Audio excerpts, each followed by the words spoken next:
Hey guys, tonight we are going to travel back in time to a place that feels both familiar and deeply alien, the late Middle Ages. We're going to step into the shoes of a young woman whose life is about to take a turn she could never imagine. And just a little heads up, if you are actually dropped into this world, the odds of making it through the first week without a serious case of dysentery are, well, let's just say they're not great. So before you get comfortable, take a moment to like the video and subscribe, but only if you genuinely enjoy what I do here. And while you're at it, maybe drop me a comment below. Let me know what city you're listening from, and what time it is for you. It's always fascinating to see where we're all connecting from across the globe. Now, dim the lights, maybe turn on a fan for that soft background hum, and let's ease into tonight's journey together. The first thing you notice when you wake up is the cold. Not a sharp, biting cold, but a deep, damp chill that seems to seep up from the very earth beneath you. You're lying on a straw-filled mattress on the floor of a small, one-room hut. The air is thick with the smell of old wood smoke, sleeping bodies, and a faint, lingering scent of livestock. You don't even register it anymore, it's just the smell of home. Your eyes crack open. Through the single, unglazed window slit, the world outside is a soft, pre-dawn grey. It's time. There are no clocks here, only the rhythm of the sun and the seasons, and the insistent crowing of the rooster just outside the wattle-and daub wall. You sit up, the rough-spun wool of your tunic scratching against your skin. Your mother is already stirring by the central hearth, a low fire glowing with embers she carefully preserved from the night before. Your father's heavy breathing is a steady rumble from the other side of the room. This is your world, small and predictable. Your first task is always the same: water. You grab the 2 wooden buckets by the door, their weight familiar in your hands, and step outside. The mud squelch chest under your bare feet. Shoes are a luxury, saved for long journeys or the bitterest days of winter. The path to the village well is a short one, a well-trodden wreck between a dozen also similar-looking huts, their thatched roofs still dark with morning dew. The air is crisp, and you can see your breath plume in front of you. Life here is a cycle of labor, dictated by the needs of the land. You are a peasant girl, a serf tied to this land owned by a lord you've maybe seen once or twice in your entire life. Your existence is built around the fields. This is a core part of medieval life that most people know, the 3-field system. You work them with your family. One vast field is planted with wheat or rye for bread, the stuff of life. Another is planted with legumes, peas, beans, lentils, which are crucial because they return nitrogen to the soil, keeping it fertile. The 3rd field lies fallow, resting, given over to grazing animals whose manure will help it recover for next year's planting. Your days are spent weeding, planting, or harvesting depending on the season. It's back-breaking work, but it's the only life you've ever known. When you get back with the water, your mother has the pottage going. This is a little-known detail of medieval peasant life, the perpetual stew. It's a large cauldron that almost never stops simmering over the fire. Whatever is available goes in: oats, barley, tough old vegetables from your small garden plot, a scrap of bacon fat if you're lucky. Yesterday's leftovers become the base for today's meal. It's a monotonous, but filling gruel.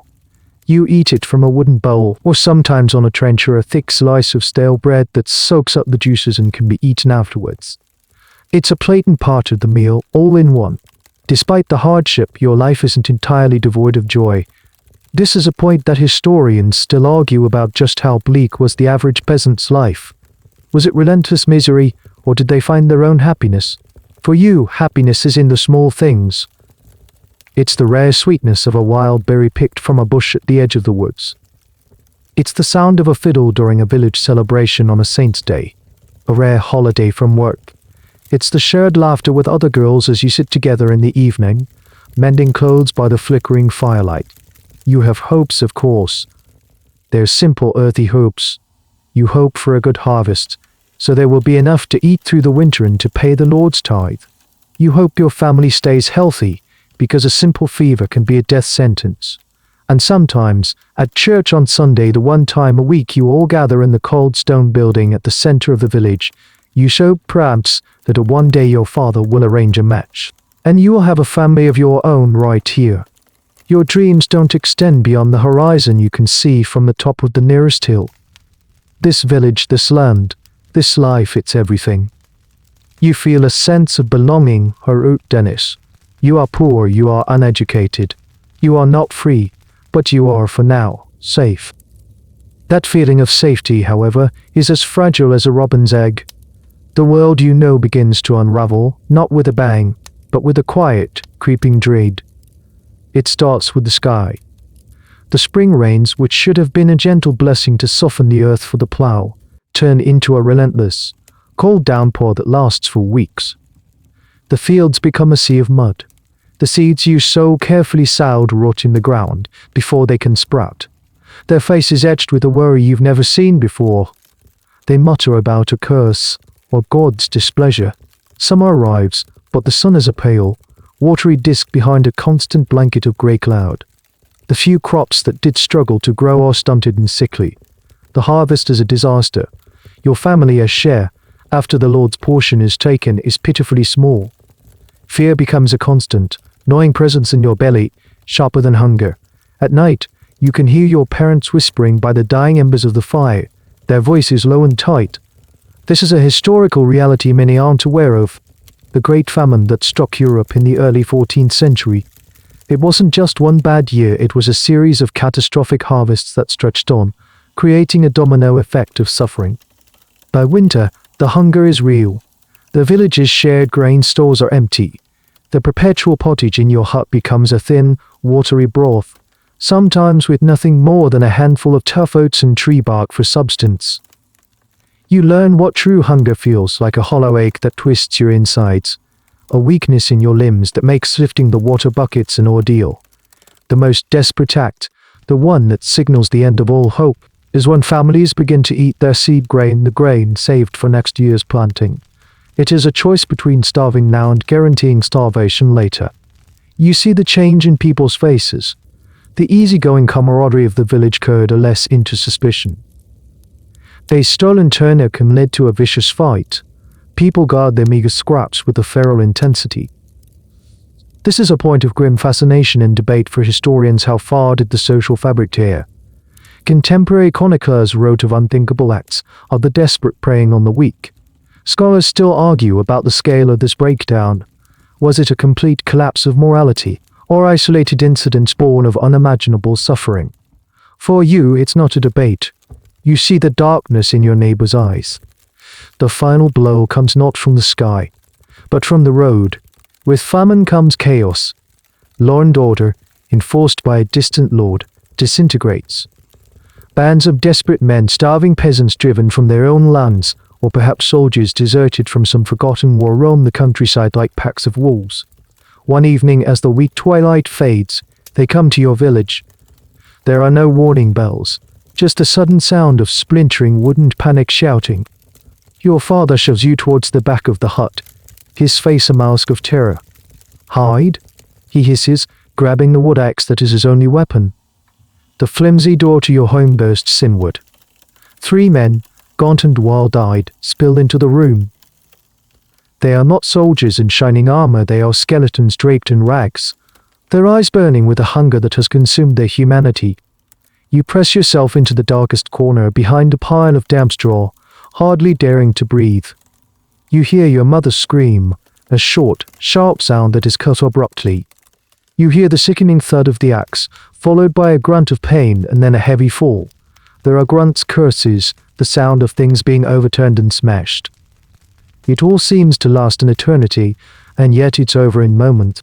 Then, silence, a profound, terrifying silence that is heavier than any noise. You wait, your heart hammering against your ribs so hard you think it will burst. After what feels like a lifetime, you slowly, carefully, peek out from your hiding place. The men are gone. The embers of the hearth cast a weak, flickering light on the scene. Your father lies still near the doorway. Your mother is slumped against the wall. The silence tells you everything you need to know. Predictable world you woke up in just this morning has been utterly and irrevocably destroyed. You are alone.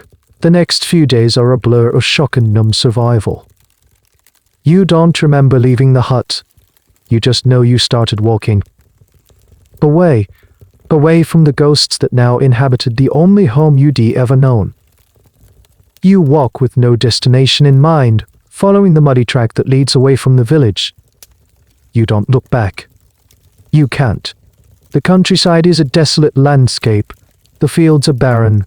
The villages you pass are either eerily quiet or openly hostile. Lone travelers are targets. You learn quickly to be invisible. You sleep in ditches or the hollows of trees, pulling your thin wool tunic tight against the gnawing cold.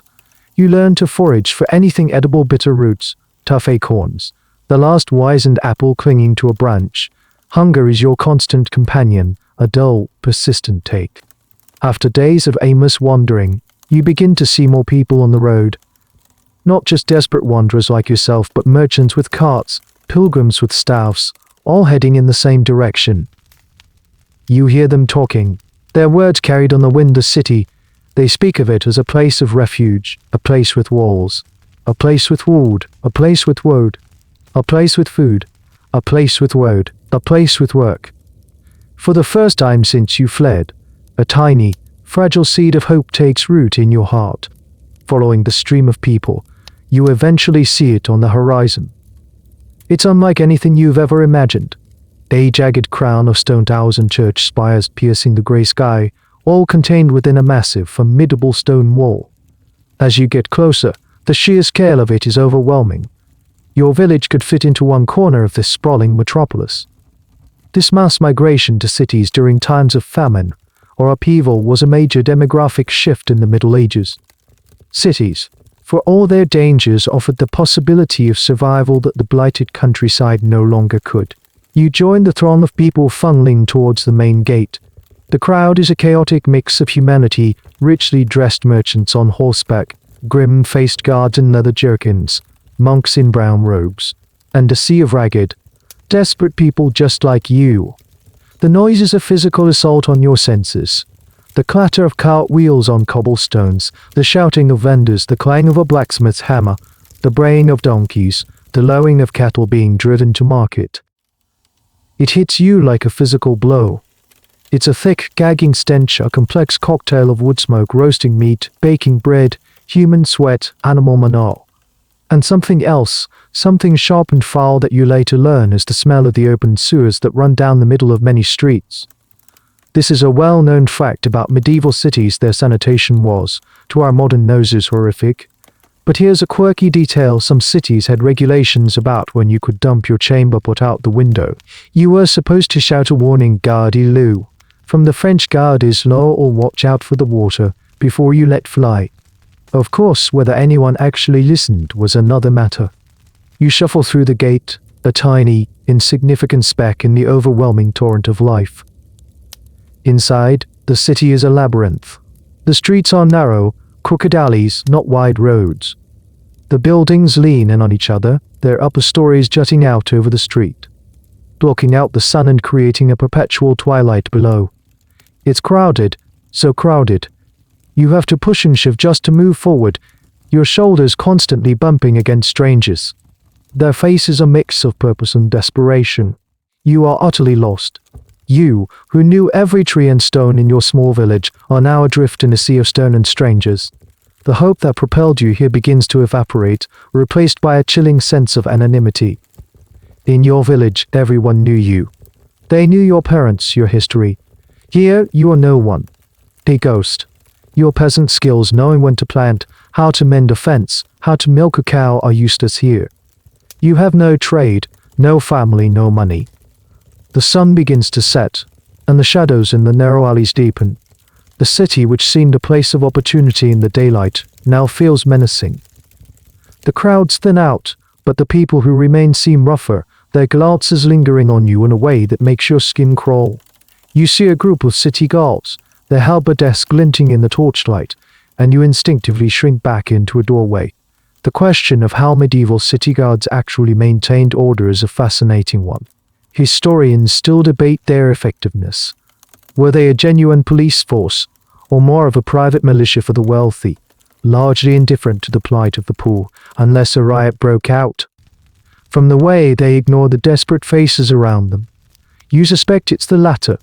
You are alone, invisible, and as the cold night air settles into the stone canyons of the city, you have never felt so vulnerable in your entire life. The city at night is a different beast entirely. The gates are shut and barred, trapping everyone inside until morning. The cacophony of the day gives way to a tense, watchful quiet, punctuated by the distant sound of a tavern brawl or the lonely cry of a night watchman calling out the hour. You huddle in a dark, foul-smelling alley, trying to make yourself as small as possible. The cold stone leaches the warmth from your body, and the hunger is a physical pain. For the next few days, you exist in a state of suspended desperation. You learn the rhythm of the city's underbelly. You learn where the bakeries vent their warm, yeasty air, and you linger there, breathing in the scent of bread you cannot eat. You learn to watch the market stalls, hoping for a dropped apple or a bruised cabbage to be swept aside. You learn to move quickly, to avoid the roving packs of street children who are just as hungry and far more ruthless than you are. You try to find work. You go to the weaver's district, the tanner's quarter, the docks. But everywhere you go, the answer is the same. They look at your rough, calloused hands, farmers' hands in your ragged clothes, and shake their heads. You have no guild affiliation, no letter of introduction, no skill they can use. The medieval economy was highly structured and regulated by guilds. These powerful associations controlled wages, quality, and who was allowed to practice a trade.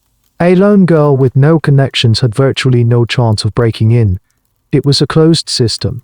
One day, your hunger drives you to do something you would have never imagined. You see a woman buying a small meat pie from a street vendor. The smell is intoxicating. As she turns away, fumbling with her coin purse, you see your chance. Your hand darts out, quick, there's a snake. And you snatch the pie. You don't even wait to see her reaction. You turn and run, your heart pounding, diving into the labyrinth of alleys you are beginning to know. You don't stop until you collapse in a secluded nook, gasping for breath. You devour the pie in 3 frantic bites. It's warm and savory, the best thing you have ever tasted. But the moment the fleeting satisfaction is gone, a wave of shame and terror washes over you. What have you become? This fear is justice is swift and brutal. Public punishment is a form of civic entertainment and a stark warning. You've seen a thief with his hand cut off, his cries echoing through the market square. You've seen a baker, accused of selling underweight loaves, being dragged through the streets on a sled with the offending bread tied around his neck. There is no mercy for those who break the rules. Your desperation reaches its peak. You haven't eaten a real meal in days. You are weak, dizzy, and the cold is relentless. You feel yourself starting to fade, to become one of the nameless, huddled shapes you see expiring in the city's gutters. One evening, huddled near a tavern for its leaking warmth and light, you watch the patrons stumble out into the night. A man, well-dressed but unsteady on his feet, catches your eye. He looks at you, his gaze lingering. There is no kindness in his eyes, only a sort of detached appraisal. He walks over, the smell of ale on his breath. He doesn't say much. He just looks you up and down from your matted hair to your bare dirty feet. He asks you if you're hungry. You can only nod, your throat too tight to speak. He says he can give you a hot meal and a coin, a whole silver coin, more money than you have ever held. He tells you what you have to do to earn it. You understand immediately. You've seen the other women, the ones who linger in the shadows, their faces painted, their gazes bold and inviting. You always looked away, a mixture of fear and pity churning in your gut. Now, the man's offer hangs in the air between you. This is the moment. The final, terrible choice. On one side is starvation, a slow, anonymous death in a filthy alley. On the other, is this, survival, at a cost you can barely comprehend. Historians often debate the motivations of women who entered this life in the Middle Ages. Was it always coercion and desperation, or was there ever an element of choice, of seeking a strange sort of independence in a world that offered none? The records, written almost exclusively by men, are often biased. But for you, sitting here in this moment, it's not a philosophical question. It's a primal calculation. Your body is screaming for food, feels like a story someone else told you. All that exists is the gnawing emptiness in your stomach and the man standing before you, waiting for an answer. The last sliver of the girl you were, the girl who dreamed of a simple life in a quiet village, finally breaks. You look up at the man, and with a voice that sounds like a stranger's, you whisper yes. The man leads you away from the tavern, his hand a firm, proprietary grip on your arm. He takes you not to a home, but to a part of the city you haven't seen before. It's a specific street, set apart from the others. Even in the dim torchlight, you can tell it's different. The buildings are shabbier, the doorways darker. There are more women here, standing in small groups, their painted faces looking ghostly in the flickering light. You just entered the city's official red light district. This is a fascinating and often misunderstood aspect of medieval urban life. Many cities, far from trying to stamp out prostitution entirely, chose to regulate and contain it. They designated specific streets or whole districts, often known as stews or stew houses, especially in England. This name has a curious origin. Some of the earliest licensed brothels in London were located near the bathhouses on the south bank of the Thames, which were known as stews. The name stuck to the brothels long after the bathhouses were gone. The logic was that by confining the trade to one area, the authorities could control it, tax it, and keep it from infecting the more respectable parts of the city. The man pushes you through a doorway into a large, smoky room. It's a brothel run by a stern-faced woman with keys jangling at her belt. She is the madam, the abbess as they are sometimes cynically called, and she runs this place with an iron fist. She gives you a quick, assessing look, the same way a farmer might inspect livestock. She sees your youth and your desperation, and a flicker of something not kindness, but business-like approval crosses her face. The man pays her, not you. The hot meal and the silver coin he promised you shrink into a bowl of thints, and the knowledge that you are now indebted to this woman. You are given a quick, harsh lesson in the rules of the house. There are rules for everything. When you can wake up, when you can eat, how you must dress, how you must behave with clients. Breaking a rule means a fine, which adds to your debt or a beating. You are, in essence, an indentured servant. Your body is no longer your own, it's a commodity to be managed by the madam. You learn that the other women in the house are your competition, your colleagues, and your only potential allies. There's Elodie, who has been here for years, her face a mask of weary cynicism. She shows you, with a startling lack of emotion, how to apply paint to your cheeks and lips, a mixture of fat and berry juice that feels greasy on your skin. There's Jean, barely older than you, who still flinches every time a man touches her. And there's Marguerite, who coughs constantly, a dry, rattling sound that frightens the other women. The district itself has its own ecosystem, its own laws. During the day, it's relatively quiet, a shabby, forgotten street. But as evening falls, it comes alive. Men from all walks of life make their way here, young apprentices spending their first wages, traveling merchants looking for company, even it is whispered knights and clerics in disguise. Historians still debate the full cross-section of clientele. While a common image is of rough soldiers and sailors, records like court documents and literary sources suggest that men from nearly every social class frequented these establishments, creating a strange, temporary leveling of society within these walls.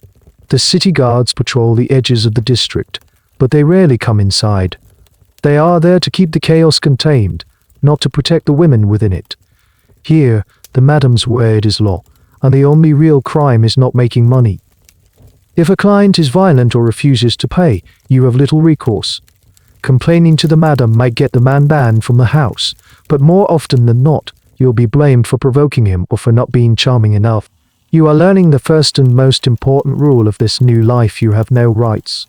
You are a thing to be used, and the system is designed not to protect you, but to protect the men who use you and the people who profit from you. That first night, you are sent to a small, cell-like room with a rough pallet on the floor. The stew you were given sits uneasily in your stomach. You can hear the sounds of the house around you, the forced laughter, the creak of bed frames, the low murmur of voices. You are no longer hungry. You are no longer hungry. You are no longer in immediate danger of starving. You have survived.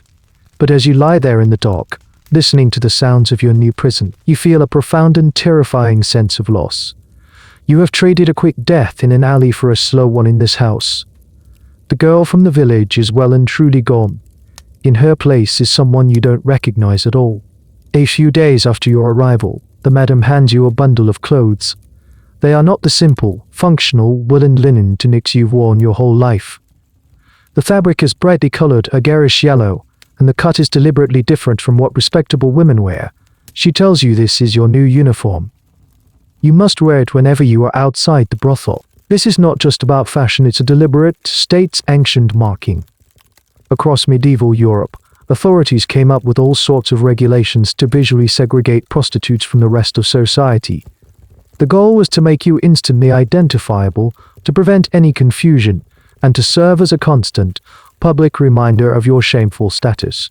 You were being branded. The specific markers varied from city to city, creating a strange and cruel patchwork of fashion regulations. In some parts of France, you might have been forced to wear a specific striped hood. In Vienna, it was a yellow, particularly interesting, and sinister. It was a color often used to mark outcast groups, including, in later periods and different contexts, Jewish people. It was a color of shame, of otherness. It's a garish yellow tunic and a red belt. As you put it on, the cheap, dyed fabric feels like a second skin of humiliation. When you first step outside wearing it, the world feels different, or rather, the way the world sees you has fundamentally changed. Before, as a ragged beggar, you were invisible. Now they see you. Their gazes are a mixture of curiosity, contempt, and sometimes a leering appraisal. Women pull their children closer as you pass, whispering behind their hands. Men, who might have ignored you before, now stare openly, some with a smirk, others with a look of pure disgust. You are a walking symbol, a public spectacle. This practice of marking was not just about social control, it was also, perversely, about protecting the honor of decent women. This is a point that historians find both fascinating and deeply hypocritical. The fear was that a well-dressed prostitute might be mistaken for a merchant's wife or daughter, leading to awkward or dishonorable encounters for the men of the town. By forcing you into a uniform of shame, the city was essentially saying, here, this one is available, so you can leave the others alone. You are a designated target to shield others. You quickly learn the geography of your new life. There are streets you can walk down, and streets you cannot. You are forbidden from entering the main market square during peak hours. You cannot go near the cathedral on Sundays. If you are caught in the wrong part of town, especially if you are not wearing your designated clothes, the punishments are severe: a fine, a public whipping, or even banishment from the city. Your world, which once seemed to expand when you reached the city, has now shrunk to a few squalid streets. There's a strange and little-known side effect to this. Because you are so clearly marked, you also become a target for a specific kind of harassment. Gangs of young men, often university students or apprentices, sometimes see it as a sport to torment the women of the red light district. They will shout insults, throw garbage, or worse. Historians studying university records from places like Oxford and Paris have found numerous accounts of town versus gown riots, and often these conflicts would spill into the stew houses with the women caught in the middle. It was considered a form of youthful misbehavior, rarely punished with any seriousness. Your uniform doesn't just label you, it makes you a socially acceptable victim. One afternoon, you are sent on an errand by the madam to buy wine. As you walk down a street just outside your permitted zone, clutching the coins in your hand, you see a woman you recognize from your first days in the city. She was the one who bought the meat pie, the one you stole from. She is walking with her husband, a respectable-looking artisan. For a moment, your heart freezes. She looks at you. You are wearing your yellow tunic and red belt. She sees you, her eyes widen for a second, and then she looks away, a flicker of what might be pity, or perhaps just distaste on her face. She pulls her husband's arm, and they hurry past, leaving you standing alone in your brightly colored shame. In that moment, the gulf between her world and yours feels as wide and as uncrossable as the ocean. On Sundays, a strange silence falls over your district. The brothel doors are officially closed. The city, in a fit of piety, decrees that your trade must cease for the Sabbath. You are expected to attend a church service. Not at the grand cathedral with the stained glass windows where the wealthy merchants and their families pray, but at a small, simple chapel designated for outcasts like you. Here, a grim-faced priest delivers a sermon filled with fire and brimstone. He thunders from the pulpit about sin, damnation, and the corrupting influence of the flesh. He calls you a vessel of iniquity, a gateway for the devil. His words are meant to inspire repentance, to fill you with shame and a desire for salvation.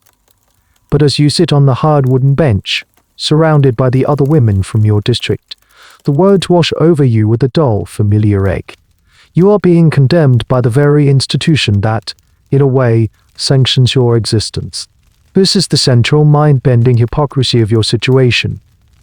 You are what the church fathers like St. Augustine and Thomas Aquinas famously called a necessary evil. This is a core historical concept that is absolutely fundamental to understanding your life.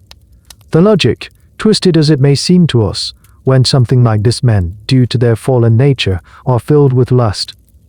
If this lust is not given a controlled outlet, it will spill over and threaten the virtue of honorable women, wives and daughters within the sacred institution of marriage.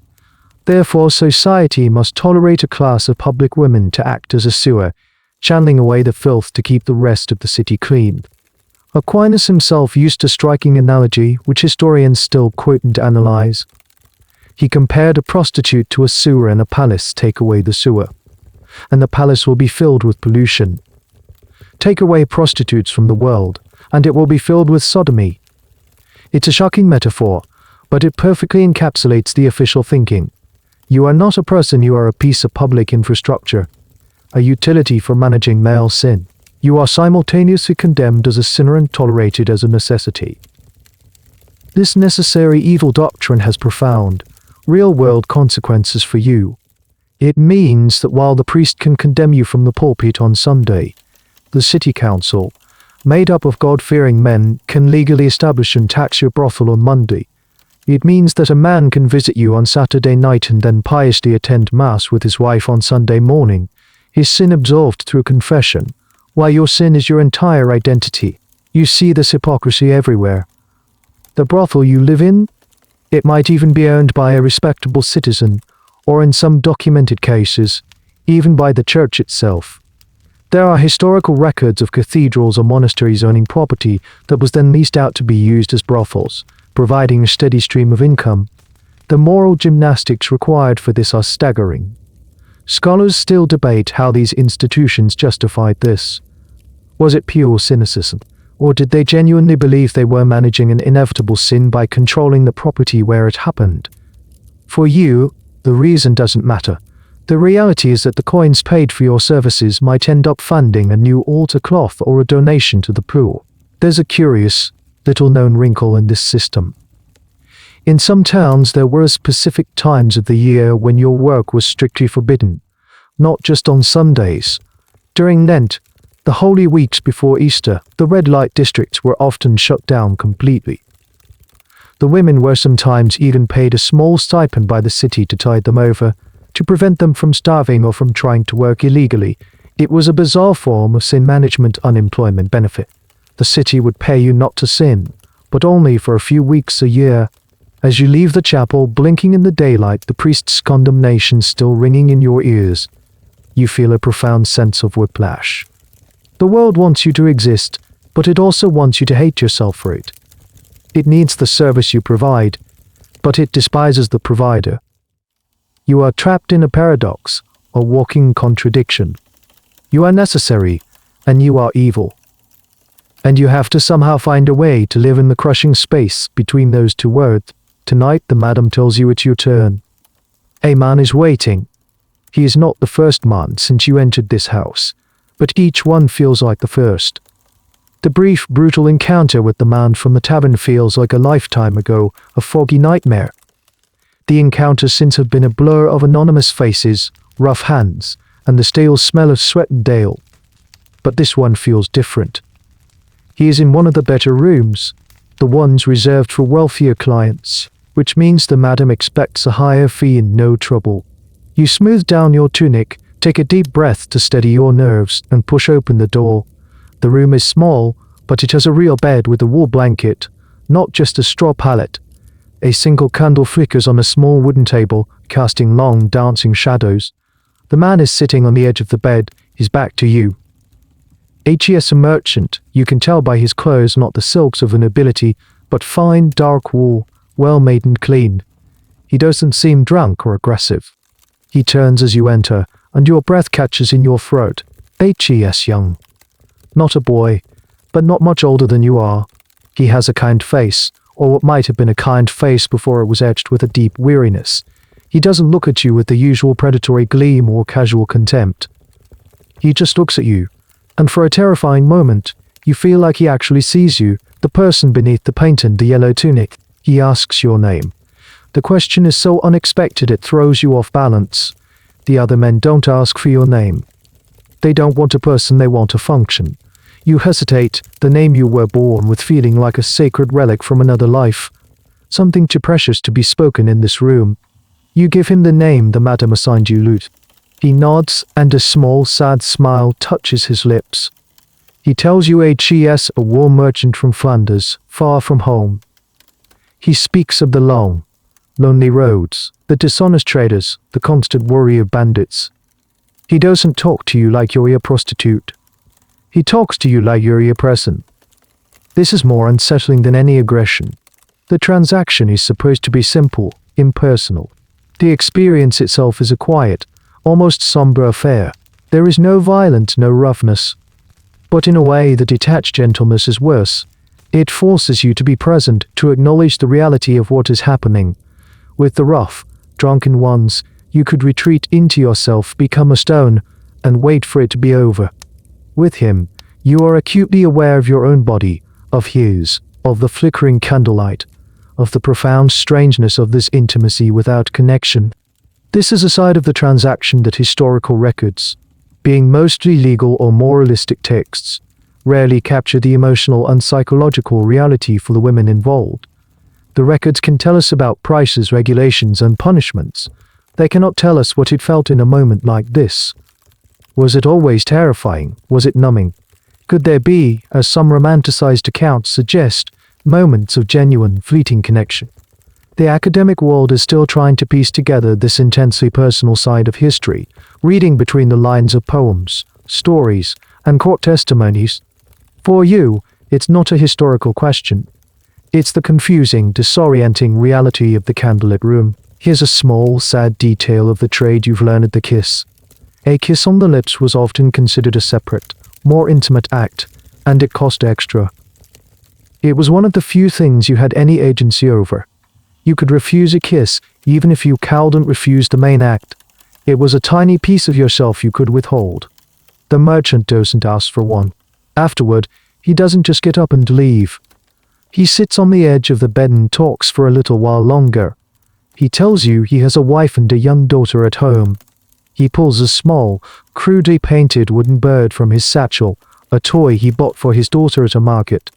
He looks at it, and for a moment, the mask of the weary merchant falls away, and he sees you looking, and he quickly puts the bird away, a shadow of shame crossing his face. When he finally leaves, he places the coins on the table.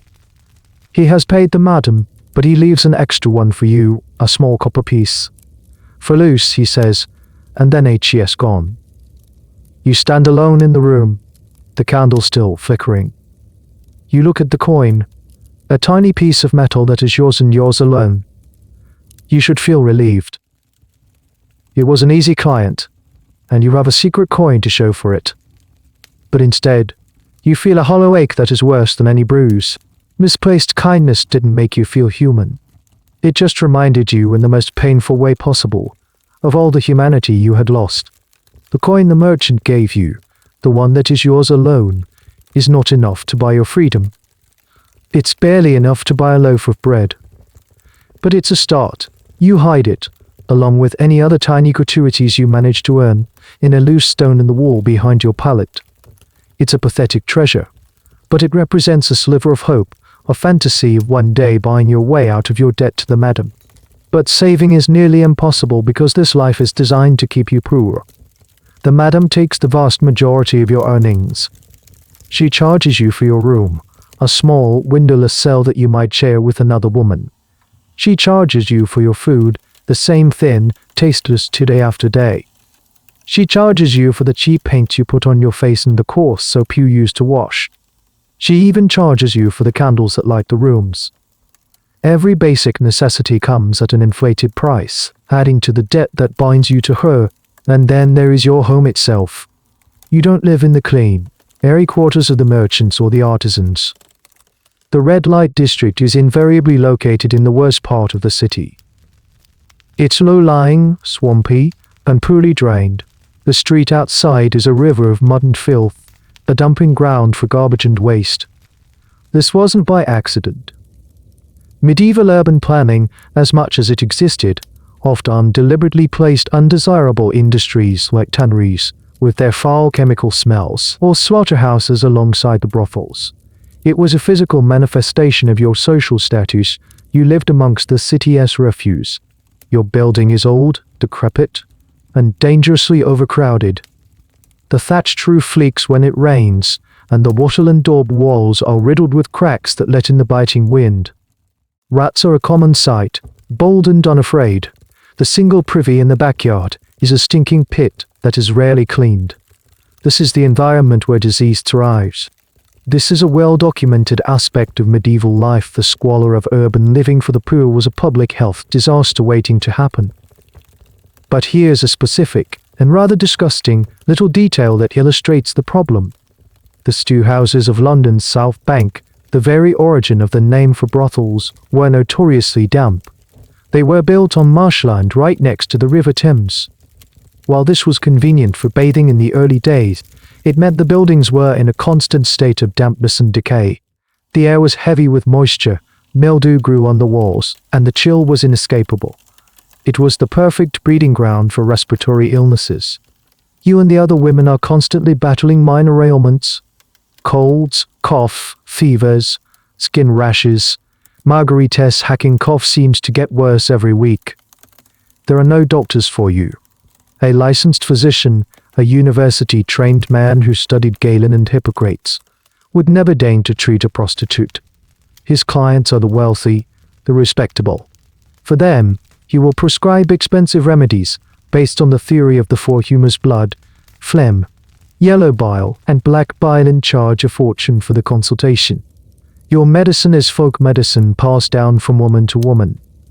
Elodie, the cynical veteran, knows which herbs to boil for a fever, which poultice to apply to an infected cut.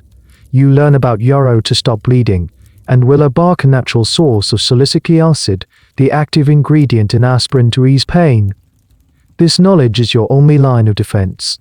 But for anything serious, you are on your own. The question of whether these brothels provided any form of rudimentary healthcare is a subject of debate among historians. Some city regulations did stipulate that madams should not take in women who were visibly ill, particularly with leprosy, which was greatly feared.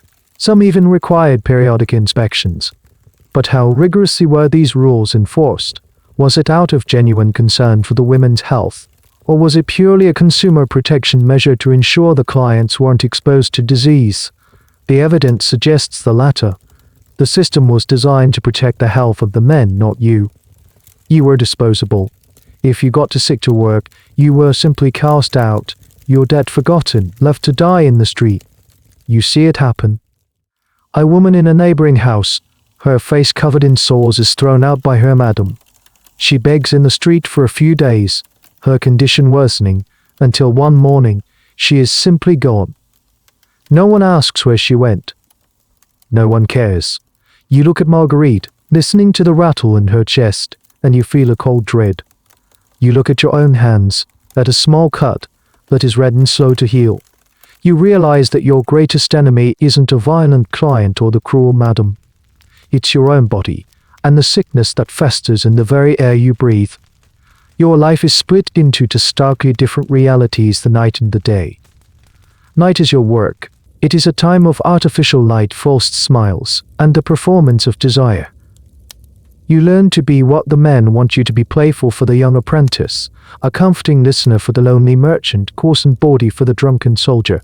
You learn to build a wall inside your mind, a place to retreat to while your body goes through the motions. Your personality becomes a costume, just like the paint on your face. The night is noise, sweat, and the clinking of coins. It's the madam's watchful eye, the other women's rivalries and fleeting alliances. It is the core of your miserable existence, the engine that runs your life. But it is, in its own strange way, straightforward. The rules are clear, the transaction is defined. You know what is expected of you. It's the day that is more complicated. The day is when you have to exist in the world that despises you for what you do at night. After a few hours of fitful sleep, you wake to a world that wants nothing to do with you. If you leave the brothel, you must wear your identifying clothes, your uniform of shame. You go to the market to buy a small piece of cheese or a bit of bread with a hoarded coin, and the merchant's wife serves you with a look of open contempt, dropping the change into your hand as if she's afraid to touch you. The other shoppers give you a wide berth. You are a walking contamination. You see normal life happening all around you, and you are utterly excluded from it. You see mothers gossiping by the well, their children playing at their feet. You see young couples stealing shy glances at each other. You see artisans in their workshops, lost in the pride of their craft. These simple, everyday scenes are like looking through a window into a world you can never enter. They are a constant, painful reminder of the life that was stolen from you, the life you might have had. This social ostracism was a powerful to love control. But here's a quirky and counterintuitive detail in some places. This separation wasn't absolute. Prostitutes were sometimes required to participate in certain civic events, almost as a form of public penance. For example, there are records of women from brothels being forced to take part in shaming parades for adulterous wives, their presence serving as a visual contrast to the fallen but still married woman. They were brought out as a living example of the ultimate fate of a sinful woman. Even your attempts at faith are segregated. On Sunday, you go to your designated chapel, but you are not allowed to mix with the general congregation. You sit in a special section, sometimes at the back, or in a separate gallery, physically marking your separation from the clean flock. The very act of seeking God's forgiveness is structured to remind you of your sinfulness. The most difficult moments are the unexpected encounters. One afternoon, you see a man you recognize. He was a client from the week before, a respectable-looking weaver. He is with his wife and son, laughing, looking every bit the proud family man. He sees you. His eyes meet yours for a fraction of a second. A flash of panic crosses his face, and then a mask of cold indifference. He looks straight through you, as if you are a stranger, a piece of street filth, sees you in your yellow tunic and pulls him along, her expression hardening. This is the unspoken contract of the daytime. The men who visit you at night erase your existence in the light. They are part of a society that uses you and then condemns you, and they see no contradiction in this. Their identity is multifaceted. They are husbands, fathers, craftsmen, Christians. Your identity is singular. You are a prostitute. That is all you are, day and night. The question of how these men reconciled their actions with their public person, as in religious beliefs, is a complex one that historians continue to explore. Did they feel guilt? Did they use the sacrament of confession as a simple get-out-of-jail-free card for their conscience? Or did the necessary evil doctrine provide them with a powerful justification, allowing them to see their patronage of brothels as a regrettable but pragmatic act, completely separate from their real lives? For you, the academic debate is irrelevant. All you know is the sting of being erased. You are the city's dirty secret, visible only when it is convenient. At night, you are a commodity, an object of desire. By day, you are a ghost, a pariah. This constant, jarring shift between two realities is exhausting. It hollows you out, leaving you with a profound sense of loneliness and a feeling that you don't truly belong anywhere, not even in your own skin. The madam keeps a large, leather-bound book. In it, she meticulously records your debts, the cost of your food, your lodging, a fine for being too slow to get ready, a penalty for a torn sheet. Next to that, she records your earnings. The numbers on the debt side always seem to grow faster than the numbers on the earnings side. The book is her weapon, the chain that keeps you here. But she's not the only one who wants a piece of your income. Once a month, a man from the city hall comes to the brothel. He is not a client. He is the tax collector. He sits with the madam and they go over her books. A portion of the brothel's profits, which are your earnings, goes directly into the city's coffers. This is one of the most glaring hypocrisies if you're engaged in a trade that is morally condemned by the church and socially despised by the public. Yet it is officially licensed, regulated, and most importantly, taxed by the secular authorities. The practice of taxing prostitution was widespread in medieval Europe. City governments, often short on cash, quickly realized that the necessary evil could also be a very profitable one. The money collected from you and your sisters was used to fund all sorts of civic projects. It might go towards repairing the city walls, paving a street in the merchant's quarter, or even contributing to the construction of a new church. The irony is staggering. The wages of sin could literally be used to build the house of God. You watch the tax collector, a man with clean hands and a self-righteous expression, as he counts out the city's share of the money. He doesn't speak to you or the other women. He deals only with the madam. In his eyes, you are not taxpayers, you are merely the taxable commodity. This system gives the city a powerful incentive to ensure your trade continues. They may legislate against you, force you to wear shameful clothing, and restrict your movements, but they will never stamp you out completely. You are too valuable. This creates a strange and fraught relationship between the brothel and the law. On one hand, the city guards will arrest you if you step out of line. On the other, they are tasked with protecting the brothel as a business. This leads to some bizarre situations that historians have uncovered in city archives. For example, if a client refused to pay, the madam could, in some jurisdictions, actually sue him in court for the unpaid fee. It was treated like any other business dispute, while perhaps holding its nose would uphold the brothel's right to be paid for services rendered. There's an even stranger little-known layer to this financial entanglement. In some cities, the position of brothel master or the right to collect the taxes from the stews was a privilege that could be bought or awarded by the king or a powerful lord. In 15th century England, for instance, the famous politician and Lord Mayor of London, Dick Whittington, yes, the Dick Whittington and his cat from the folktale, was instrumental in reforming the regulations of the London stews. The idea of a celebrated civic leader being deeply involved in the administration of the city's brothels seems shocking to us. But it highlights how integrated the sex trade was into the city's economic and political structure. The question of how the authorities morally justified this is complex. Did they see it as a sin tax, a way of extracting a penalty from an immoral activity? Or was it pure, unadulterated pragmatism? Most historians lean towards the latter. For a medieval city council, a steady source of revenue often trumped moral qualms. They saw a business and they taxed it. The souls of the women involved were a matter for the priests, not the city treasurer. After the tax collector leaves, the madam is always in a foul mood. She has just given away a large chunk of her profits, so she tries to make it up by cutting costs. The stew for the next 2 days will be even thinner. The firewood ration will be smaller. She will levy more fines for minor infractions. The financial pressure from the city rolls downhill, and you are at the very bottom. You are a cog in a machine that profits from you at every level. The client gets his pleasure, the madam gets his pleasure, the madam gets his pleasure, and the city gets its taxes. Everyone gets paid, except for you. You just get deeper in debt. In this grim, transcational world, you would think that the women in the brothel would be each other's worst enemies.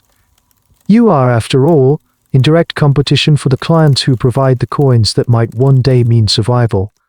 And there is certainly an undercurrent of rivalry, of jealousy. A prettier face or a newer girl can mean fewer clients for the others.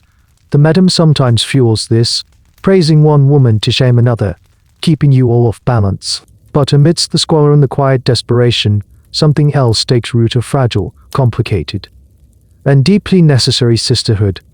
You are all trapped in the same boat, rowing against the same tide. No one else in the world can understand your life. Not the clients, not the madam, not the respectable women who scorn you in the street. Only the other women who share this roof with you. This camaraderie blossoms in the small moments of the day. It's Elodie, the hardened veteran, showing you how to properly stitch a tear in your only good tunic so the madam won't fine you for it.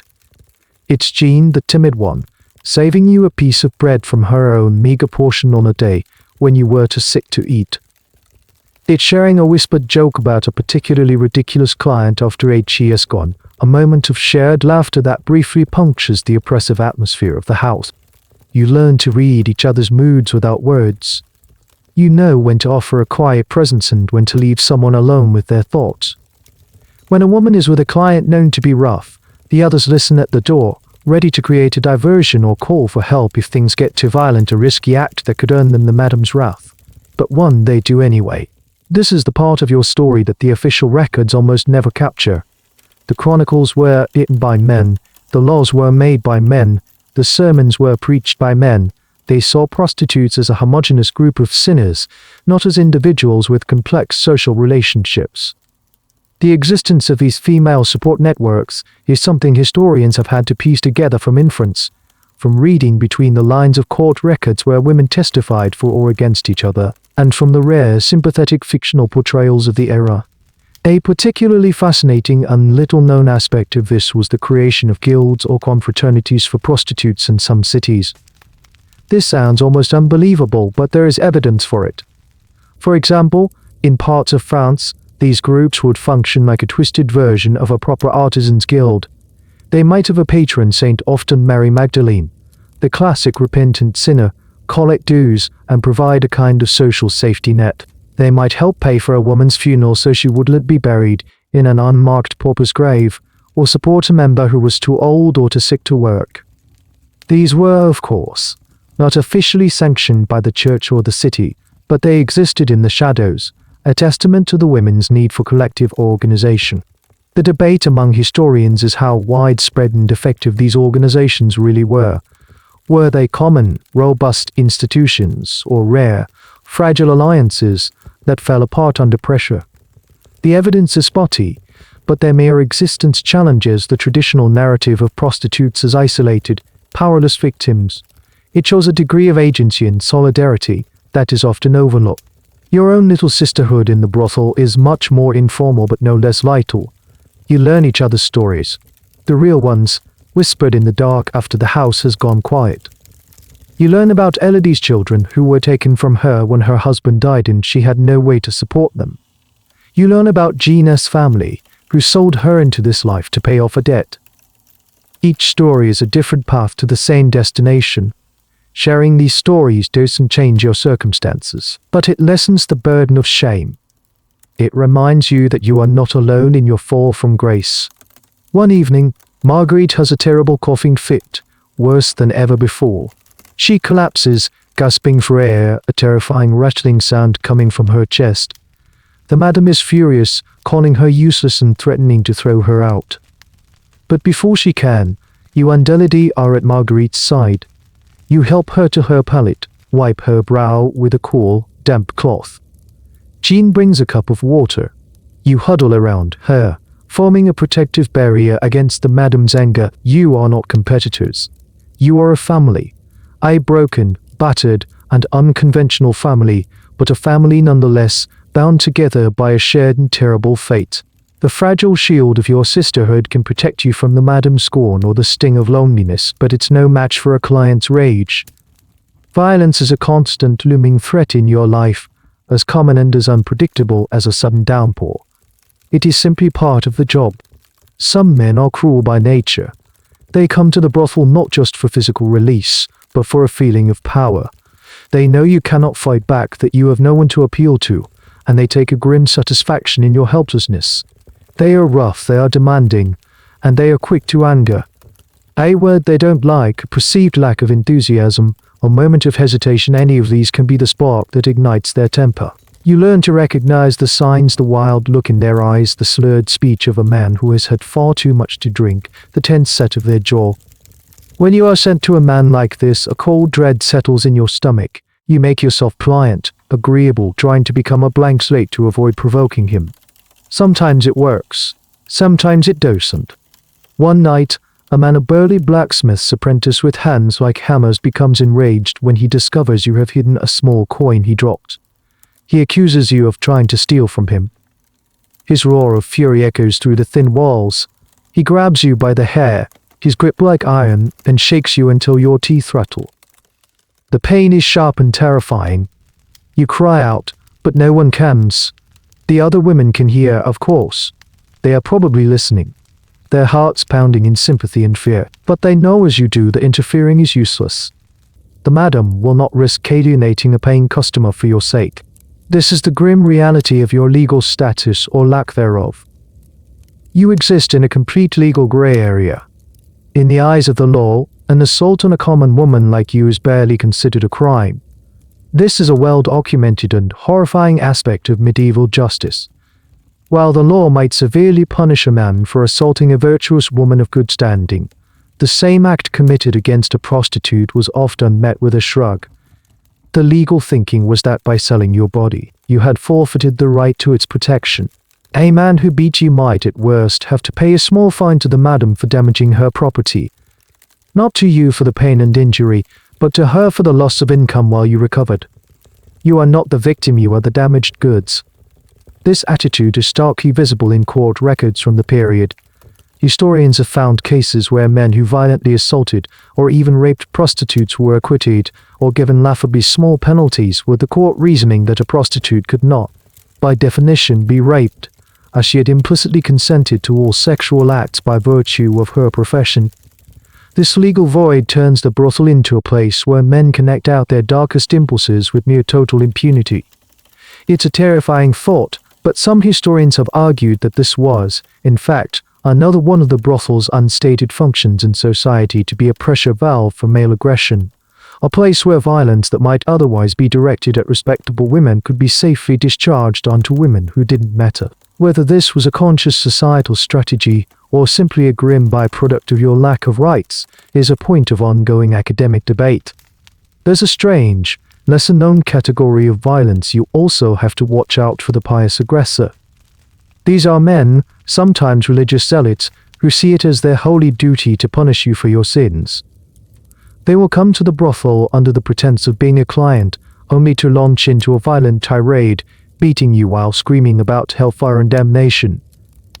They see the violence not as a sin, but as a righteous act of correction. After the blacksmith's apprentice leaves, you are left trembling in the small room, a raw, painful patch on your scalp where he pulled your hair. Elodie comes in quietly and helps you clean a cut on your lip. She doesn't say "I told you so" or "be more careful." She just dabs at the blood with a damp cloth, her touch surprisingly gentle. "He's a known brute," she says, her voice flat. "The madam should have warned you, but she didn't, because the coin the brute paid was more important than your safety." You lie on your pallet that night, the physical pain mingling with a deep, chilling fear. You realize that your body is the only thing you have, the tool of your trade, and yet you have no control over it and no power to protect it. It is at the mercy of any man with a few coins and a bad temper. The thin walls of the brothel, which are meant to contain you, offer no protection at all. They are not a fortress, they are a cage, and you are trapped inside with the predators. The cut on your lip from the blacksmith's apprentice festers. It becomes a hot, swollen lump that throbs with a dull, constant pain. Elodie's herbal poultices don't seem to be working this time. You feel a feverish heat behind your eyes, and a wave of weakness washes over you, making it hard to even stand up. You are sick, genuinely sick. In your old life, your mother would have tended to you with broths and cool cloths. Here, sickness is not a condition to be treated, it's a liability. The madam looks at you with cold, calculating eyes. Every day you cannot work is a day you are not earning. You are taking up a bed, consuming food, and producing nothing. Her patience, which was never abundant, wears thin quickly. "Get back to work," she snarls, "or get out." The fear of being thrown out is even more terrifying than the sickness itself. You know what happens to women who are cast out. You've seen them, begging at the church gates, their bodies racked with coughs or covered in sores until they disappear. So you do your best to hide it. You force yourself to get up, to paint your face over your feverish flush, to pretend you're well. But the weakness is undeniable, and the clients notice. They don't want a woman who is pale and trembling, healthy-looking flesh. Your value plummets. Your inability to see a doctor is not just because of poverty. It's a matter of professional exclusion. University-trained physicians were part of the educated elite. They saw themselves as scholars and gentlemen. Tending to the common ailments of a prostitute was beneath their dignity. Their medicine was based on the complex theories of Galen and the Four Humors, a system that linked physical health to a balance of bodily fluids.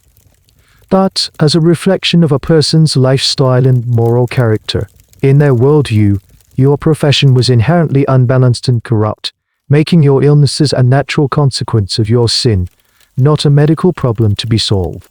So who did people like you turn to? This is where the world of unofficial medicine comes in, a realm that historians have been piecing together. Your options were limited to the fringes of the medical world. There were itinerant barber surgeons, who were more craftsmen than doctors. They were the ones who would pull a rotten tooth, let blood a common treatment for almost everything, or set a broken bone. They were cheaper and less pretentious than physicians, but their knowledge was purely practical, often brutal, and their hygiene was non-existent.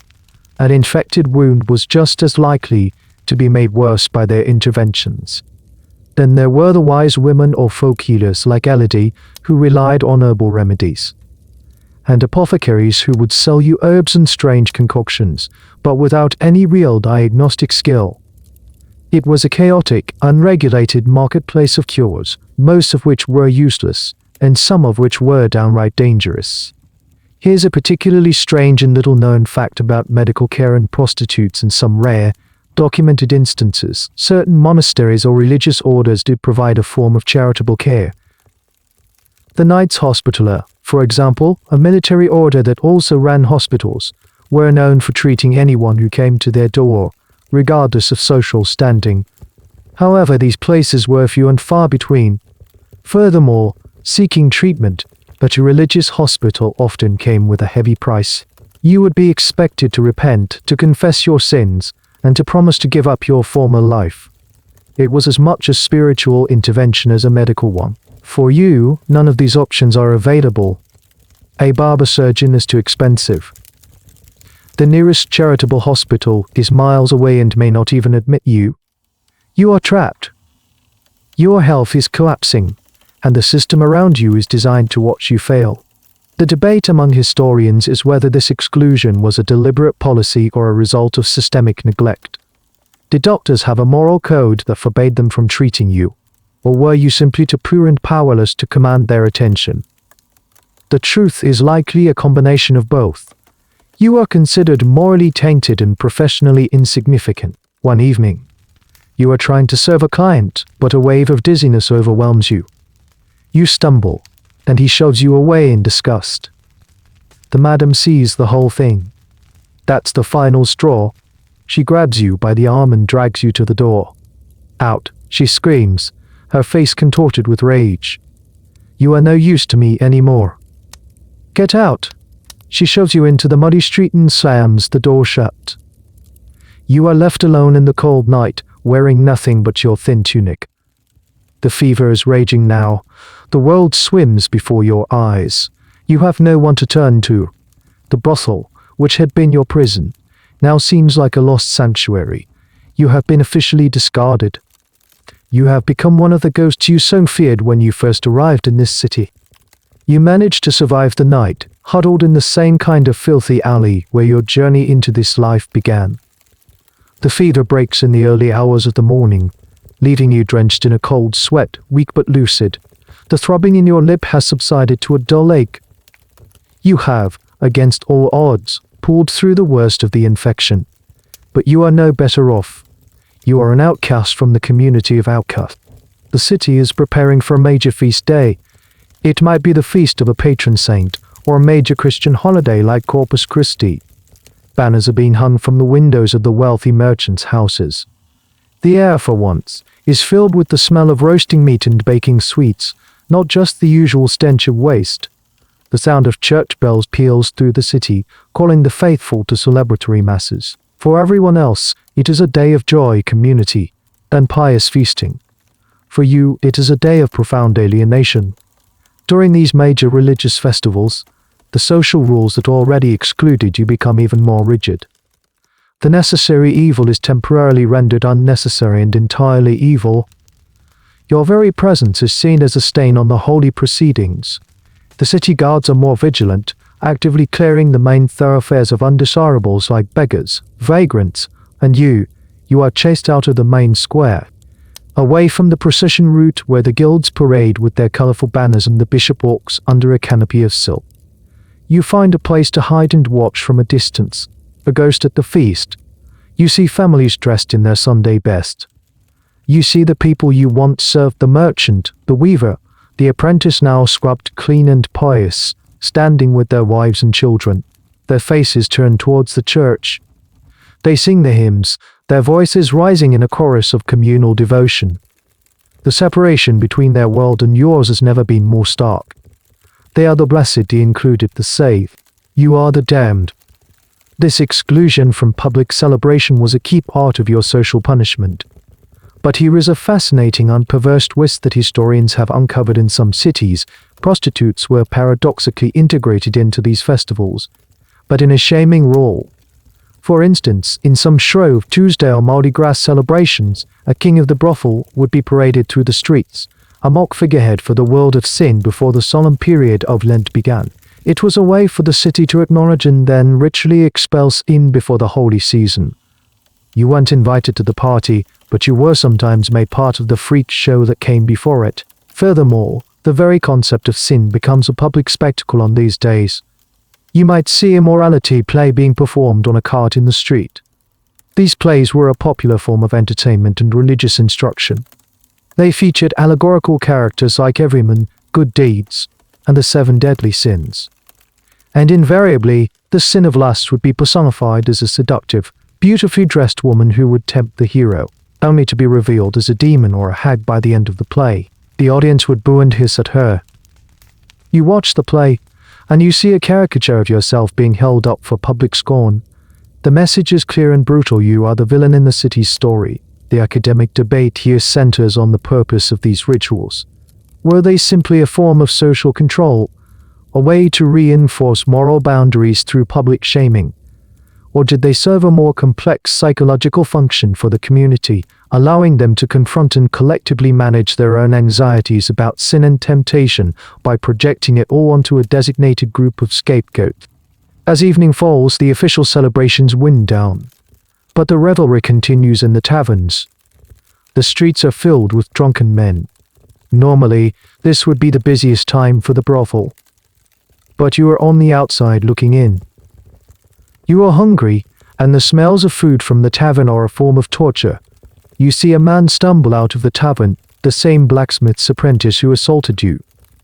He is laughing with his friends, his face flushed with ale. He doesn't even see you huddled in the shadows.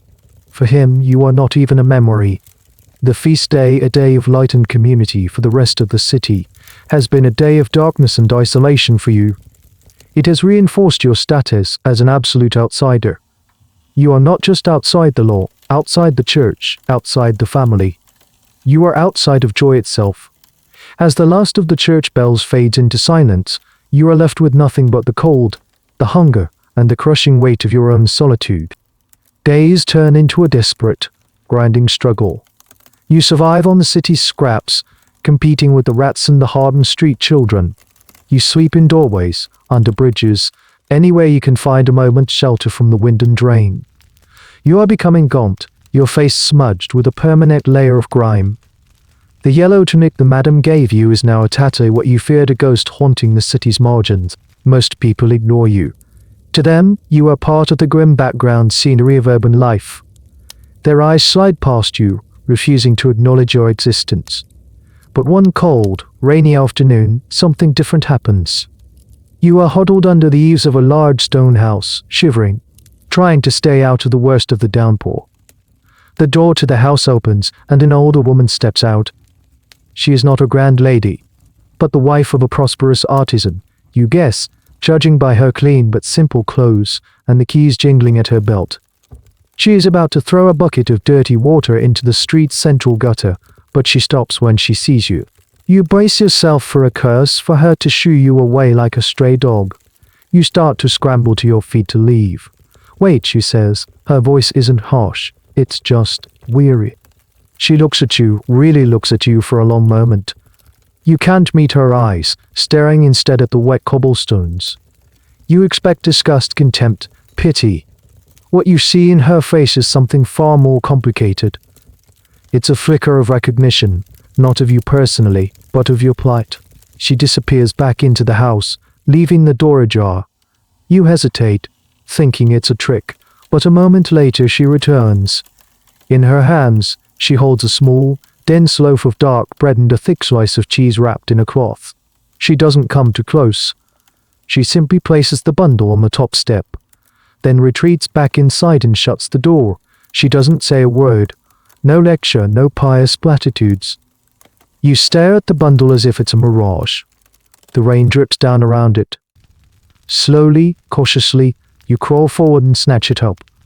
You scurry back to your hiding place, your heart hammering. You unwrap the cloth and the smell of the bread, real bread, fills your nostrils. You devour it, tears mixing with the rain on your face. It's not just the food that nourishes you, it's the act itself. An act of pure, anonymous, unconditional kindness. It's a single drop of warmth in an ocean of cold indifference. Acts like this are the invisible threads of medieval society, the small personal gestures that fly under the radar of official history. The chronicles record the deeds of kings and bishops, the laws record the punishments for crimes, but they rarely record a moment like this. Historians who study charity in the Middle Ages often focus on the big, institutional forms, the founding of hospitals, the monastic tradition of feeding the poor, the bequests of the wealthy in their wills. These were often public, performative acts, done as much for the salvation of the giver's soul as for the benefit of the receiver. The question of private, discreet charity is much harder to study. Was it common? Was it motivated by pure empathy, or by the Christian injunction to perform corporal works of mercy? We can't know for sure what was in that woman's heart. Was she thinking of her own daughter? Was she simply horrified by the sight of a fellow human being suffering? Or was she performing a small act she hoped God would notice? The academic debate over the true motivations behind medieval charity is ongoing. And here's a little-known aspect of this: the ideal of charity was often gendered. Men's charity was often public and financial, founding a chantry, endowing a hospital. Women's charity was expected to be more hands-on, more personal, tending the sick, feeding the hungry at their door, clothing the naked. The woman who helped you was acting out a role that her society, in some ways, expected of a good Christian matron. This single act of kindness doesn't change your situation. You are still homeless, still an outcast. But it changes you. For weeks you have been treated as filth, as a problem, as a thing. However small, reminded you that you are a person. It was a flicker of light in the profound darkness. It doesn't give you a plan or a path out, but it gives you something almost as important: the strength to face another day. It reminds you that even in a world that seems built on cruelty and hypocrisy, goodness can still exist, quiet and unexpected on a rain-slicked doorstep.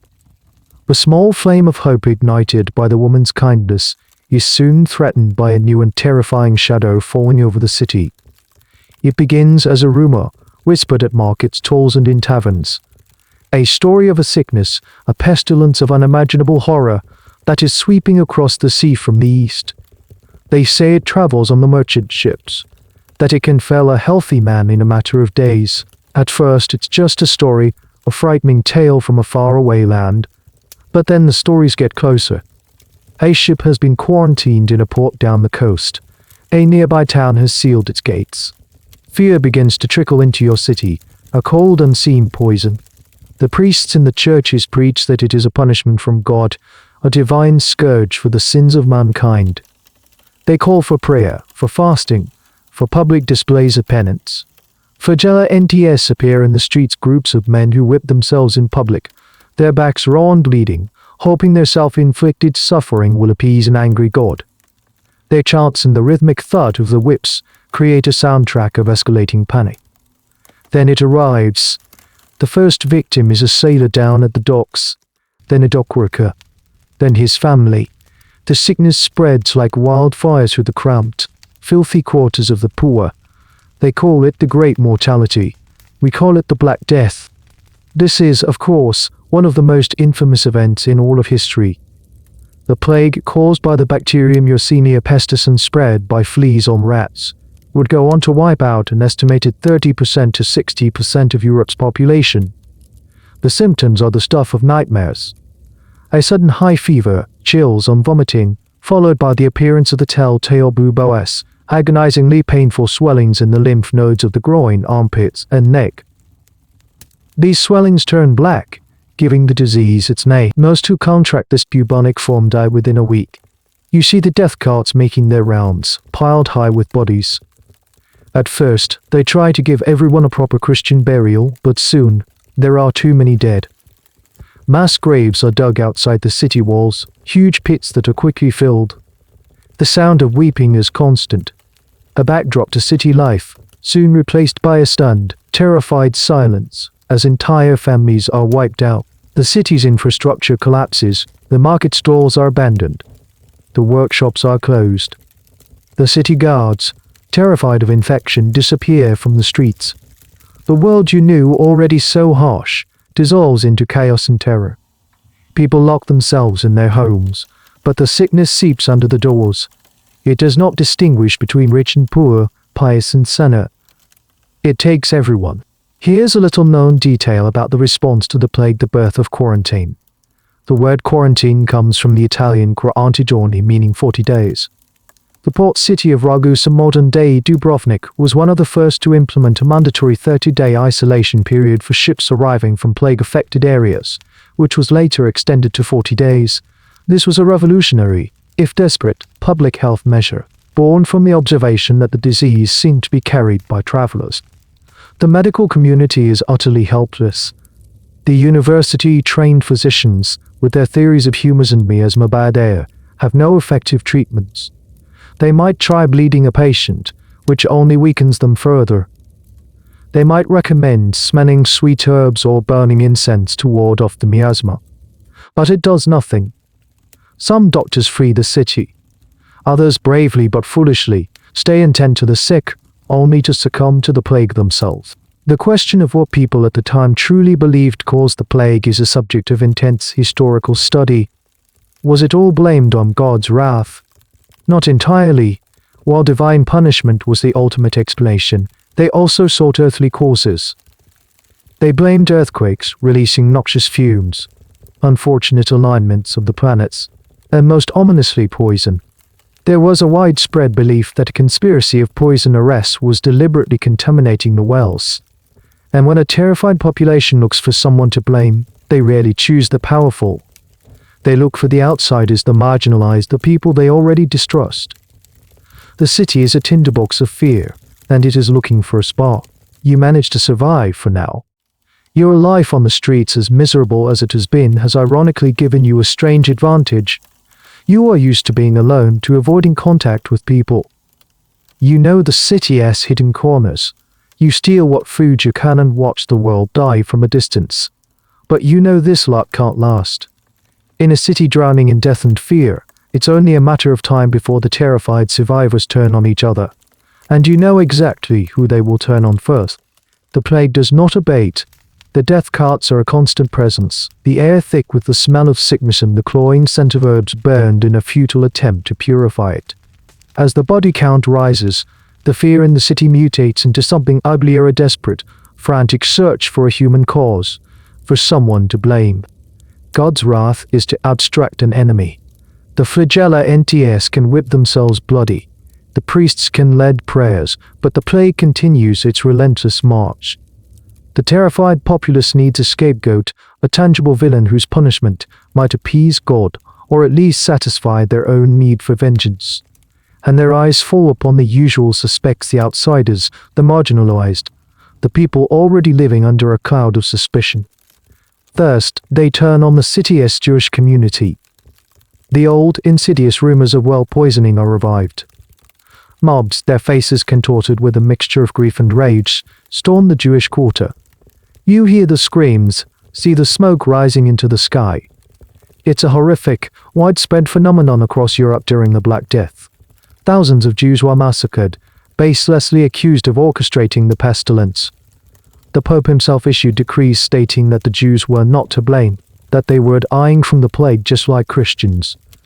But in the face of mass hysteria, his words were useless. But the pogroms are not enough to quell the terror. The plague continues. And so the net of suspicion widens. Who else is considered sinful, unclean, a source of moral corruption in the city? Who else lives on the fringes, associated with disease and impurity? The answer is obvious. You. The necessary evil logic, which had afforded you a sliver of protection in normal times, now works against you. The argument flips. Before, you were a sewer to drain away male sin. Now, in a time of divine punishment, you are seen as a festering source of that sin, a beacon attracting God's anger. The very existence of the brothel, once tolerated, is now pointed to as proof of the city's moral decay, the reason for this divine retribution. A new wave of fiery sermons begins. Priests who once might have grudgingly acknowledged your necessity now condemn you as agents of the devil, your bodies the vessels through which the pestilence entered the city. It's a powerful, terrifying narrative that spreads as fast as the plague itself. It's simple, it makes sense to a mind steeped in fear and superstition, and it provides a clear target for action. You start to hear whispers on the street. People point at you, their eyes filled with a new kind of hatred. You are no longer just a sinner, you are a murderer, a plague bringer. The few women who remain in the now shuttered brothel are dragged out. The madam is accused of being a witch, of consorting with demons. You see Elodie, your cynical, world-weary mentor, being pelted with stones by a mob. She doesn't even try to run. She just covers her head, her body curling into a ball as the rocks rain down. This scapegoating of prostitutes during the plague is a historical reality, though its intensity varied from place to place. In some cities, the red light districts were violently shut down. Women were driven out, imprisoned, or worse. It was a spasm of public piety and terror. The great historical debate is how much of this was driven by genuine religious fear versus cynical political opportunism. Did city leaders truly believe these women were the cause of the plague?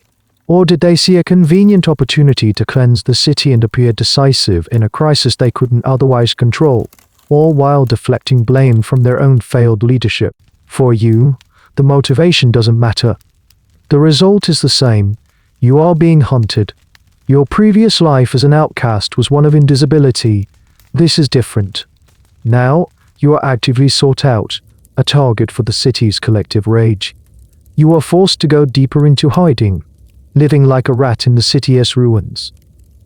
You scavenge for food only in the dead of night, moving through the deserted alleys like a phantom. You find a temporary refuge in the cellar of a house where the entire family has died of the plague.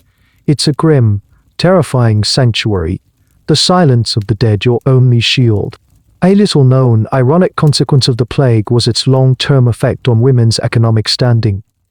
With so many men dead, the plague created a massive labor shortage. In the years that followed, women, for a time, found new and unprecedented opportunities in trades and guilds that had previously been closed to them. Wages rose for everyone, including women. But this is a future you cannot imagine. You are trapped in the terrifying present, one night, scavenging for scraps.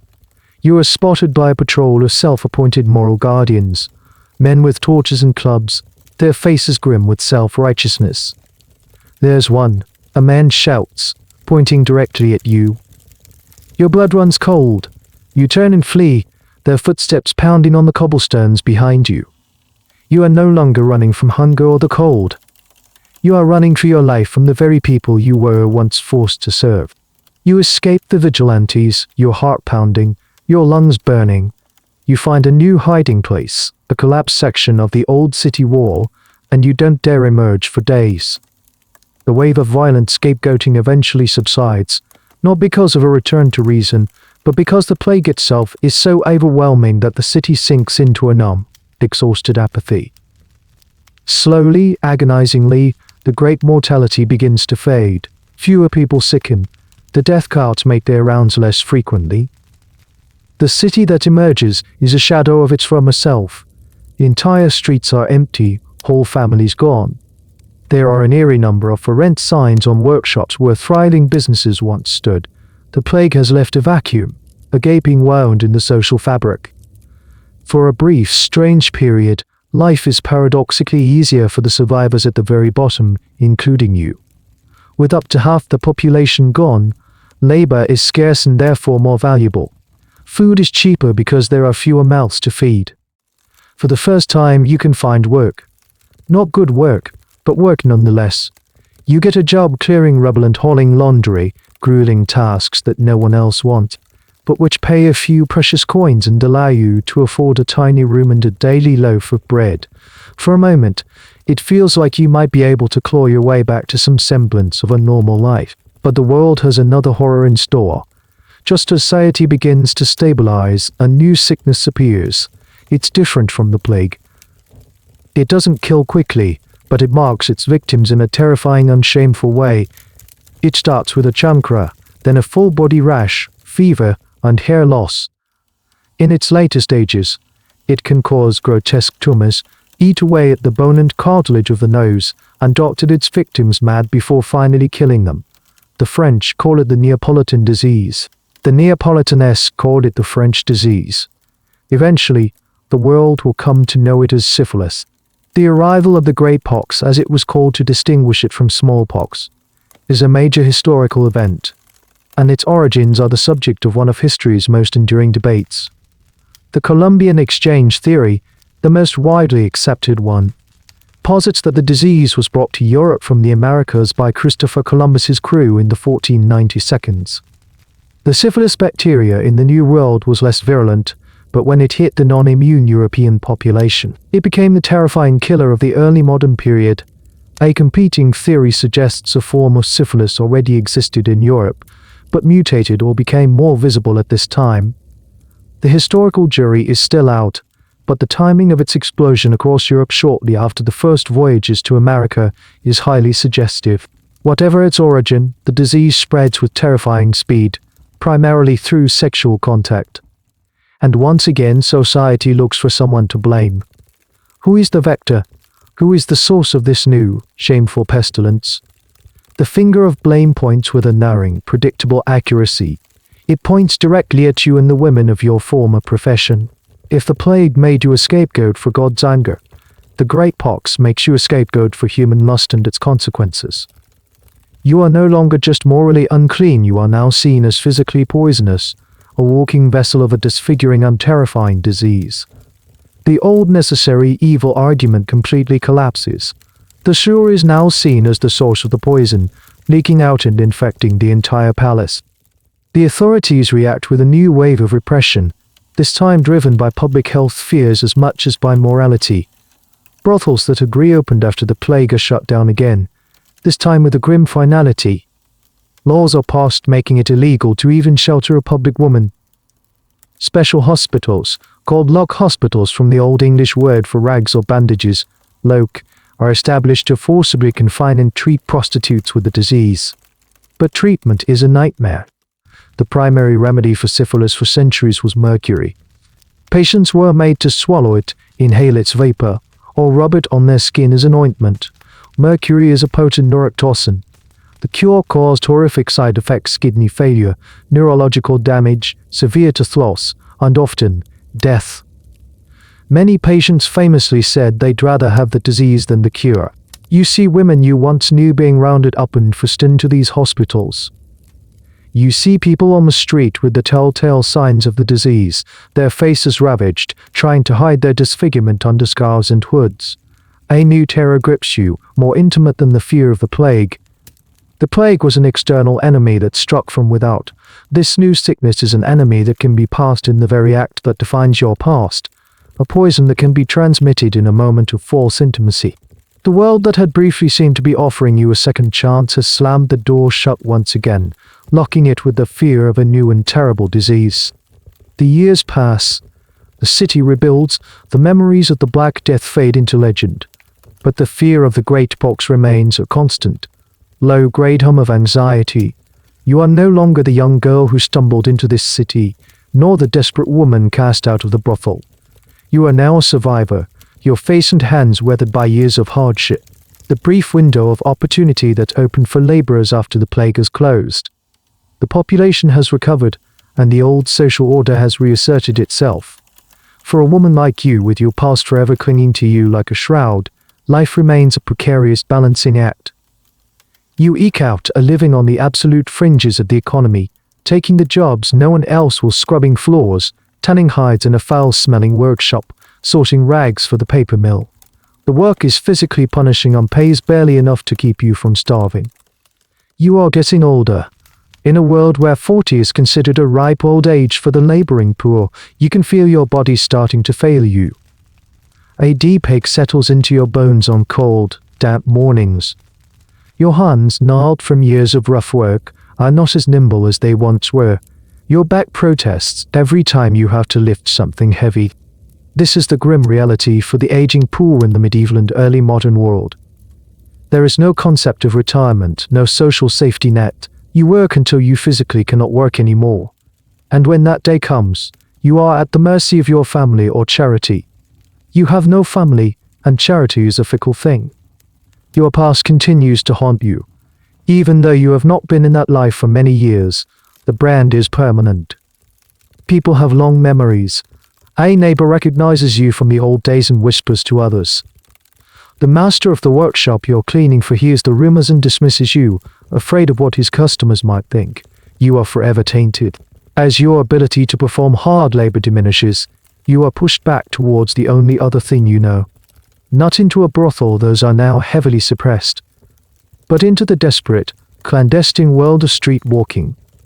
It is a world far more dangerous than the semi-regulated brothel of your youth. There is no madam to offer even the flimsiest protection, no bouncer at the door. You are entirely on your own, vulnerable to every predator in the city's darkest corners. The clients you attract now are not the wealthy merchants or even the boisterous apprentices. They are the desperate, the drunk, the violent. The transactions are quick, furtive, and oft brutal, happening in filthy alleys for a pittance.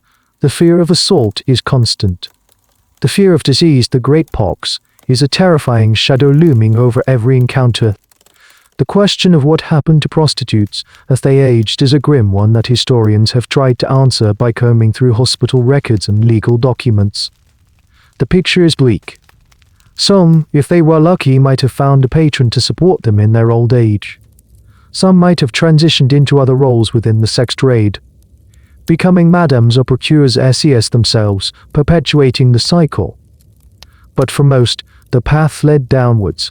As their physical attractiveness waned, their earning potential plummeted, pushing them into ever more dangerous and degrading situations. There's a sad, little-known detail found in some city records to board. As a woman aged out of direct prostitution, one of the few available roles was to become a bod or procureuse, essentially acting as a go-between for younger women and clients. It was a hated and reviled role, seen as even more corrupt than being a prostitute yourself, because you were leading other, younger women into a life of sin. Fictional portrayals from the era, like Chaucer's Wife of Bath, though she's more of a serial widow, often hint at this world of experienced older women managing the affairs of younger ones. You resist this path. You have seen what it does to women, turning them into bitter, cynical predators of their own kind. But as you get older and weaker, your options narrow to the point of non-existence.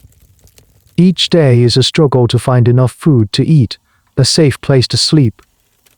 The city you have lived in for your entire adult life has never felt less like a home.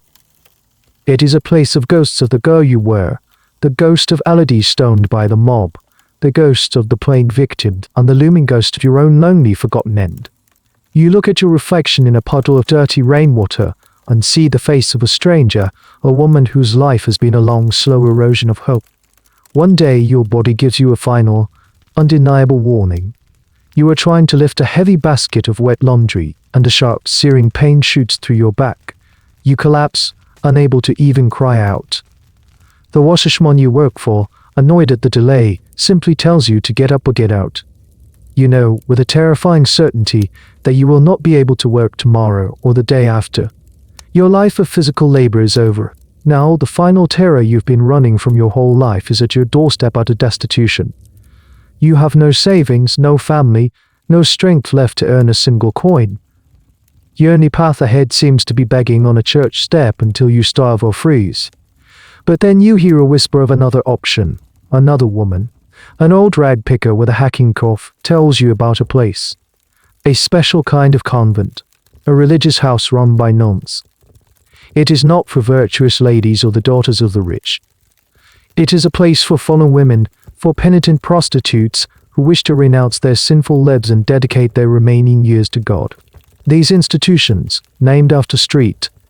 Mary Magdalene, the ultimate biblical example of a repentant female sinner, were a unique feature of the late medieval and early modern landscape.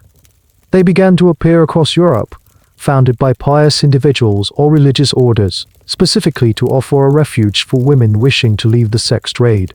On the surface, they seem to be an act of profound Christian charity, an institutionalized second chance.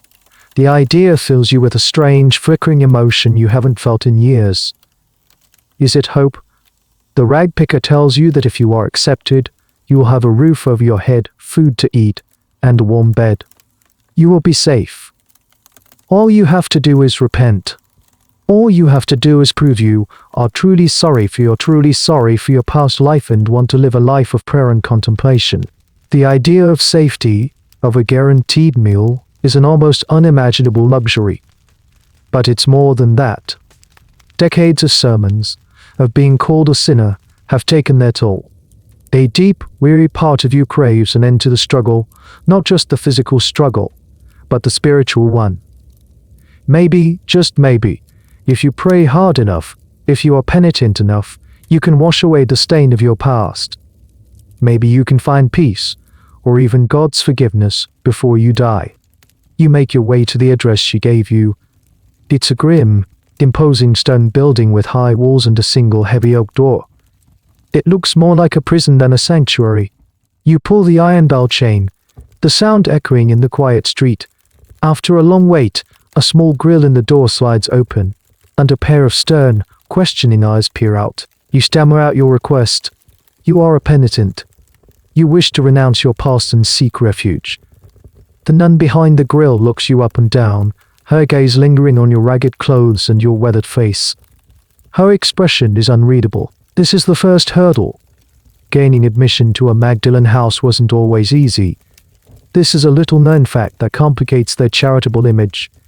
These houses had limited space and resources. They couldn't take everyone. They often had strict criteria for admission. They preferred younger women, who were seen as more salvageable and who could perform more years of labor for the convent. They also often required a dowry or an entrance fee, which seems utterly counterintuitive for a charitable institution aimed at destitute women. Sometimes a former client or a remorseful civic leader might pay the fee for a woman to enter. Without a patron, your chances were slim. Furthermore, the very idea of sincere repentance was debated by theologians and the convent authorities themselves. How could they be sure a woman wasn't just faking piety to get a warm bed for the winter? They developed rigorous interview processes. They would question you about your past, looking for signs of genuine contrition. Was a woman who was old, sick, and no longer able to work truly repentant, or was she simply out of options? Historians still debate the true nature of these institutions. Were they genuine havens of compassion and spiritual rescue, or were they, in effect, religious prisons, designed to remove undesirable women from public view under the guise of saving their souls? The nun tells you to wait. The grill slams shut. You stand at the gate for what feels like an eternity, your fate hanging in the balance. Every fiber of your being is screaming with a mixture of desperate hope and profound fear. This is your last chance. There are no other doors to knock on. This is the final sanctuary or the final rejection. After a grueling wait and a series of probing questions from a stern Mother Superior, you are, to your astonishment, accepted. Perhaps it was the genuine despair in your eyes, Or perhaps the convent was simply in need of another pair of hands, even old and tired ones. You are led through the heavy oak door, which closes behind you with a final, echoing thud. The sound seals you off from the world you have known for your entire adult life. The first thing that strikes you is the silence. It's a thick, heavy silence, broken only by the whisper of the nuns' robes on the stone thrones on the stone from the chapel. After a lifetime of the city's cacophony, the quiet is both a relief and deeply unsettling. Your old, ragged clothes are taken from you and burned. You are given the uniform of the penitent, a coarse, dark, shapeless habit of rust-spun wool. It's not the bright yellow of your youth, the color of shame, but a somber gray, the color of anonymity and repentance. Your hair is cut short. Your old name is discarded. You are given a new one, a saint's name, like Sister Agnes or Sister Benedicta. Your former identity is to be completely erased. The life of a penitent, you quickly discover, is one of rigid, unyielding routine. You are awakened before dawn by a bell. You attend prayers in the cold chapel. You eat your meals in silence while a nun reads from the lives of the saints. The food is simple and meager: thin soup, dark bread, water. The day is filled with prayer and labor. You scrub stone floors until your knees are raw. You work in the laundry, your hands turning red and chapped in the harsh lyso, or you spin thread in the weaving room until your fingers ache. The work is hard, monotonous, and designed to instill humility and discipline. This was the reality of most Magdalene houses. They were not places of quiet contemplation, but working institutions. The labor of the penitents, often in commercial laundries or textile production, was a major source of income for the convent. This has led many modern historians to view these institutions more critically. Were they truly saving souls, or were they exploiting a vulnerable population for free labor under the guise of religious penance? The line between a spiritual retreat and a workhouse was often blurry, to say the least. You have a roof over your head. You are safe from the violence of the streets. But you have traded one kind of prison for another. The rules are absolute. You are not allowed to speak unless given permission. You must cast your eyes downwards when a full-fledged nun passes. Any infraction, a whispered word to another penitent, a moment of idleness, is met with punishment. It could be a public confession of your sin in front of the community, a period of fasting, or even a whipping. The goal is to break your worldly spirit, to humble you before God. Here's a bizarre and little-known detail about the power dynamics in these places. In some Magdalene convents, a hierarchy existed among the penitents themselves. Those who were seen as more genuinely pious, or who had been there longer, were given authority over the newer arrivals. This created a system of internal policing, where the inmates were encouraged to report on each other's transgressions. It was a powerful tool for maintaining control. You are surrounded by women, but you are more alone than ever. The easy camaraderie of the brothel, the shared whispers in the dark, is forbidden here. You are supposed to be focused only on your own sin, your own salvation. You see other women, their faces etched with the same weariness as your own, but you are not allowed to connect with them, not allowed to share the burden of your past. You try to embrace the faith. You pray until your throat is hoarse. You confess your sins, the same litany of shame, over and over again to the convent's priest. You try to feel the divine grace you are promised. But your mind is a turbulent sea of memories. You remember the kindness of the merchant, the cruelty of the blacksmith, the taste of the bread given by the woman in the rain, the sound of Elodie's cynical laughter. These memories are part of you. The convent wants you to erase them, to see your entire past as nothing but sin. But how can you erase your own life? You have found sanctuary, but you have not found peace. The high walls keep the dangers of the world out, but they also lock you in with your own ghosts. You are safe, you are fed, but you are no longer a body for sale. But you are not your own person. You are not your own person. You are an inmate in a spiritual infirmary, and the cure seems to be the complete annihilation of the woman you once were. You lie on your hard cot at night, in the profound, ringing silence of the convent, and wonder if you have been saved or simply caged more effectively. The monotonous rhythm of convent life, pre-dawn bells, silent meals, endless work, repetitive prayers grinds the years down into a fine grey dust. Your body, which had already begun to fail you in the outside world, continues its slow decline within these walls. The hard labor and meager diet offer no comfort to your aging joints.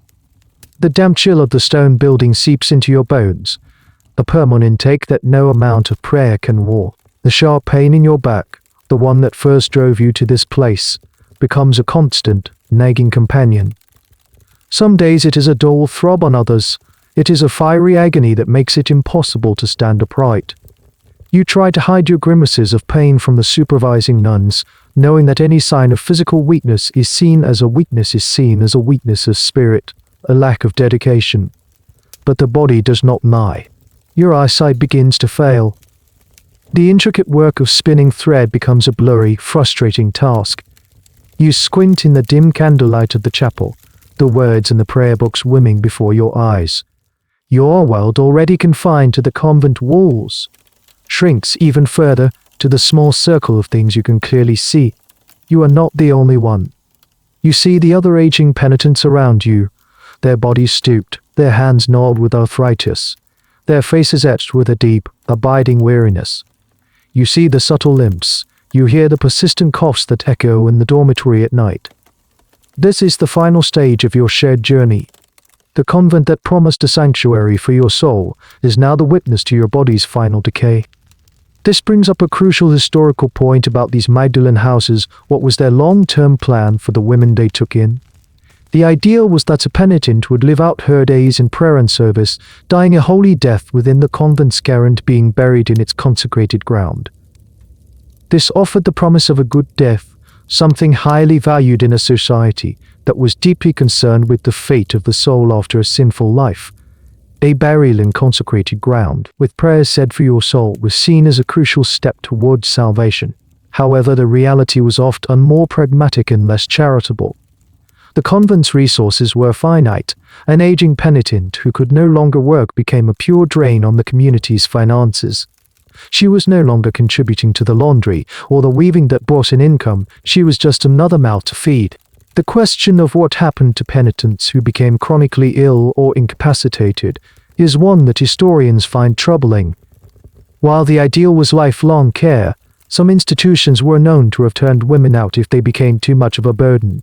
This is a dark and little-known secret of these charitable houses. A woman could spend decades of her life laboring for a convent, only to be cast out in her final, most vulnerable years if she became unproductive. It was the ultimate betrayal of the promise of sanctuary. You fear this fate. Every time the Mother Superior looks at you with her cold, assessing eyes, you worry she is calculating your worth, weighing the cost of your bread against the diminishing output of your labor. You push yourself harder, scrubbing floors on your hands and knees even when the pain in your back makes you want to scream. You force yourself to keep up, driven by the terrifying thought of being thrown back out into the world you fled so long ago. One day you collapse in the laundry. The pain in your back is so blinding you can't get up. Two nuns carry you to the infirmary, a small, cold room with a few cots reserved for the sick. The nun who acts as the convent's healer examines you. She is not a doctor, but she has a practical knowledge of herbs and ailments. Her diagnosis is simple and final. Your working life is over. Your working life is over. There will be no recovery this time. You lie on the infirmary cot, staring at the stone ceiling. You are now officially a burden. Your fate is in the hands of the Mother Superior. Will she honor the convent's promise and allow you to live out your final days in this small, cold room? Or will she do the grim calculation and decide you are no longer worth the cost of your keep? The high walls of the convent, which once represented safety, now feel like they are closing in on you. The silence no longer peaceful, but filled with the suffocating weight of your own helplessness. To your surprise, and perhaps to the Mother Superior's as well, you are not cast out. Maybe the convent's rules are stricter here, or maybe your decades of silent, uncomplaining labor have earned you a final, grudging scrap of charity. You are allowed to remain in the infirmary, a permanent resident of the small, cold room where the convent's sick and dying are housed. Your world shrinks to the size of a single cot. The great, tumultuous city outside the walls, with its markets and festivals, its violence and its fleeting kindness, might as well be on another planet. Even the life of the convent, the bells, the prayers, the work fades into a distant murmur. Your life is now measured in the slow passage of light across the stone floor, the changing shifts of the nuns who bring you your meager meals, the rhythm of your own shallow breathing. You are being unmade, slowly, piece by piece. The physical world recedes. Your memories, however, become more vivid, more insistent. Lying in the quiet of the infirmary, you find yourself traveling back in time. You are a young girl again, feeling the squelch of mud between your toes on the path to the village well. The memory is so clear you can almost smell the damp earth and the wood smoke from your family's hut. You see your mother's face, not as a distant, tragic figure, but alive, smiling as she stirs the pottage over the fire. You remember the overwhelming chaos at your first day in the city. The wall of noise and smell that hit you. You feel the ghost of the stolen meat pie in your hand, the frantic, shameful joy of that first bite. You remember the face of the weary Flemish merchant, the one who asked your name and showed you the little wooden bird. You remember the look on the face of the woman who left you the bread and cheese in the rain, a mixture of pity and fear. You remember Elodie's cynical laugh, and the feel of her hand on your arm as she tended to your cut lip. These memories are not the grand narrative of sin and repentance that the convent demands. They are small, human, and intensely personal. They are the fragments of a life of suffering, yes, but also a life that was lived. This is a point that historians who study the lives people often grapple with. How do you recover the personal, emotional reality of individuals who are systematically silenced by the historical record? Their inner lives, their memories, their small joys and private griefs are lost to us. We can only imagine them, reading between the lines of a hostile world. For you, these memories are all you have left. They are your testament.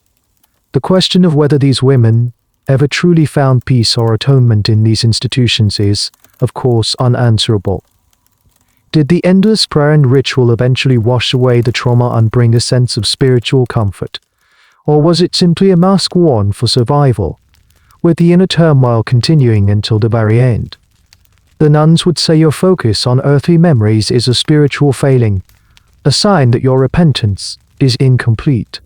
But for you, these memories are not a sin. They are proof that you existed. The other women in the infirmary are in similar states of decay. You rarely speak, it is still forbidden, but you communicate in other ways. A shared glance, a small nod of understanding.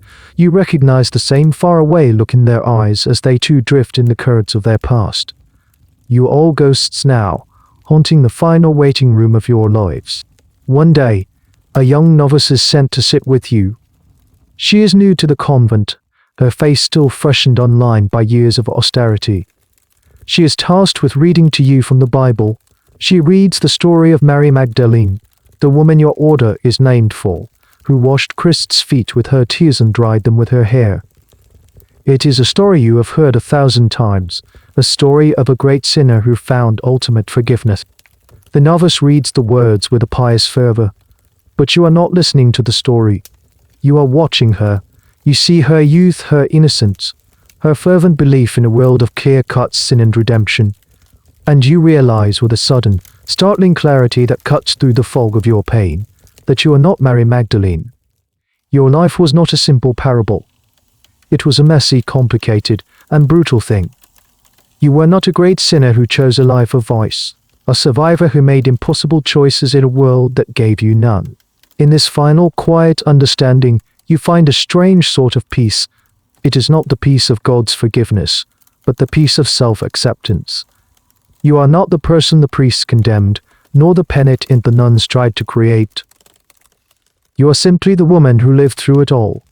Your body is broken, your name is forgotten, but your story, inside your own mind, is finally completely your own. The world outside your infirmary window fades from the crisp gold of autumn to the stark, bleached white of winter. The cold in the stone room is profound, a deep, penetrating chill that the thin wool blankets cannot keep at bay. Your breath hangs in the air like a tiny, fleeting ghost. Your body is shutting down, you know it. The nuns know it. The convent prepares you for a good death. The priest comes to hear your final confession and administer the last rites. He anoints your forehead with holy oil. His Latin prayers are low, solemn murmur in the quiet room. He asks you one last time, if you repent of your sinful life. You look at his earnest, pious face, and you give him the answer he needs to hear. You whisper yes. It is your last performance, your final act of compliance in a life that has been defined by it. Not for you, but for him, for the system that requires this neat, tidy ending to your messy story. What constitutes a good death in the late Middle Ages is a rich and complex topic for historians. It wasn't just about being right with God. It involved specific rituals confessing one's sins, receiving the Eucharist, being surrounded by praying family or community members, and bequeathing one's often meager possessions. It was a public and scripted event, designed to ensure the soul's smooth passage into the afterlife. Dying within the convent walls was the only way to access this ideal. Dying in an alley, alone, undone, shriven, was the ultimate terror, a bad death that could imperil your eternal salvation. The convent, for all its cruelty, is offering you this one final service. The nuns take turns sitting by your bedside, their rosary beads clicking softly in the silence. They are waiting for you to die, but you are no longer really with them. Your mind has slipped its anchor, drifting freely on the tides of memory. The pain in your body is a distant echo. The cold room, the praying nuns, the weight of the blankets, it all feels unreal. What is real is the warmth of the sun on your face in a field of wheat, so many lifetimes ago. What is real is the rough texture of the stale bread trencher you used for a plate. What is real is the look of shame and longing on the merchant's face as he put away the little wooden bird. What is real is the surprising weight of the bread and cheese in your hands on that rainy afternoon, a moment of impossible grace. You think of Elodie. You wonder what happened to her after the mob attacked. Did she die in that street? Or did she, a fellow survivor, manage to crawl away and disappear? You hope she escaped. You hope she found some small corner of the world where she could be left alone. You even think of the madam, with her jangling keys and her book of debts. You feel a flicker not of forgiveness, but of a strange, weary understanding. She too was a prisoner of the system, a woman who had found her own brutal way to survive, a step higher up the ladder, but on the same crumbling wall. The historical debate over the agency of these women, whether they were purely victims, or if they exercised some form of control over their lives, is complex. Your life seems to be a testament to the victim narrative. You were buffeted by famine, war, poverty, and disease. You were controlled by madams, clients, city councils, and convents. And yet, in these final moments, you realize you did have a form of agency. It was the agency of endurance. You survived. You survived. You survived. You survived hunger and violence. You survived the plague that killed half the world. You survived the scorn and the hatred. You survived until your body simply could not go on. It was not the freedom to choose your path, but the stubborn, desperate refusal to be extinguished. Your breathing becomes shallow. The young novice who read to you before is here again, her face a mask of sorrow and piety. She dips her fingers in a bowl of holy water and touches your forehead. The drop of water is shockingly cold, then warm. It feels like a teardrop. It feels like rain. The last thing you see is not the stone ceiling of the infirmary. It is a vast, endless sky, the pale grey of a dawn you remember from a lifetime ago, just before the sun rises. The world goes quiet, not the oppressive silence, but a deep, peaceful silence. The story is over. Your name is forgotten. Your grave, in the convent's small, walled cemetery, will be marked with a simple wooden cross bearing the name of a saint you were given. No one will ever know the story of the girl from the village, the woman in the yellow tunic, the survivor in the grey habit. Your life will disappear, a single, unwritten sentence in the vast, brutal, and indifferent book of history. Then so the story ends. The quiet of the infirmary merges with the quiet of your own room. The sounds of the medieval city, the prayers, the whispers, they all fade away, leaving only the soft hum of the fan, the gentle rhythm of your own breathing. The journey is over. You can let her go now. Her struggle is finished. She has found her own kind of peace, a release from a world that was relentlessly harsh. Feel the weight of your own blanket, a comfort she never truly knew. Feel the softness of your pillow. There is no cold stone here, no nagging pain in your bones. There is only warmth and safety. Imagine her story, not as a tragedy, but as a testament to the incredible, stubborn strength of a human spirit that refused to break, even when it was bent beyond recognition. Her life, lost to the grand narratives of history, was not meaningless. It was a life. And we have remembered it, just for a little while tonight. Let the darkness be a soft blanket. Let the silence be a peaceful harbor. Let go of the day. Let go of all the thoughts and worries. There is nothing left to do now but to drift, to float, to sink into the deep, quiet comfort of your own well-deserved rest. Your own story can wait until morning. The end of the article. Good night.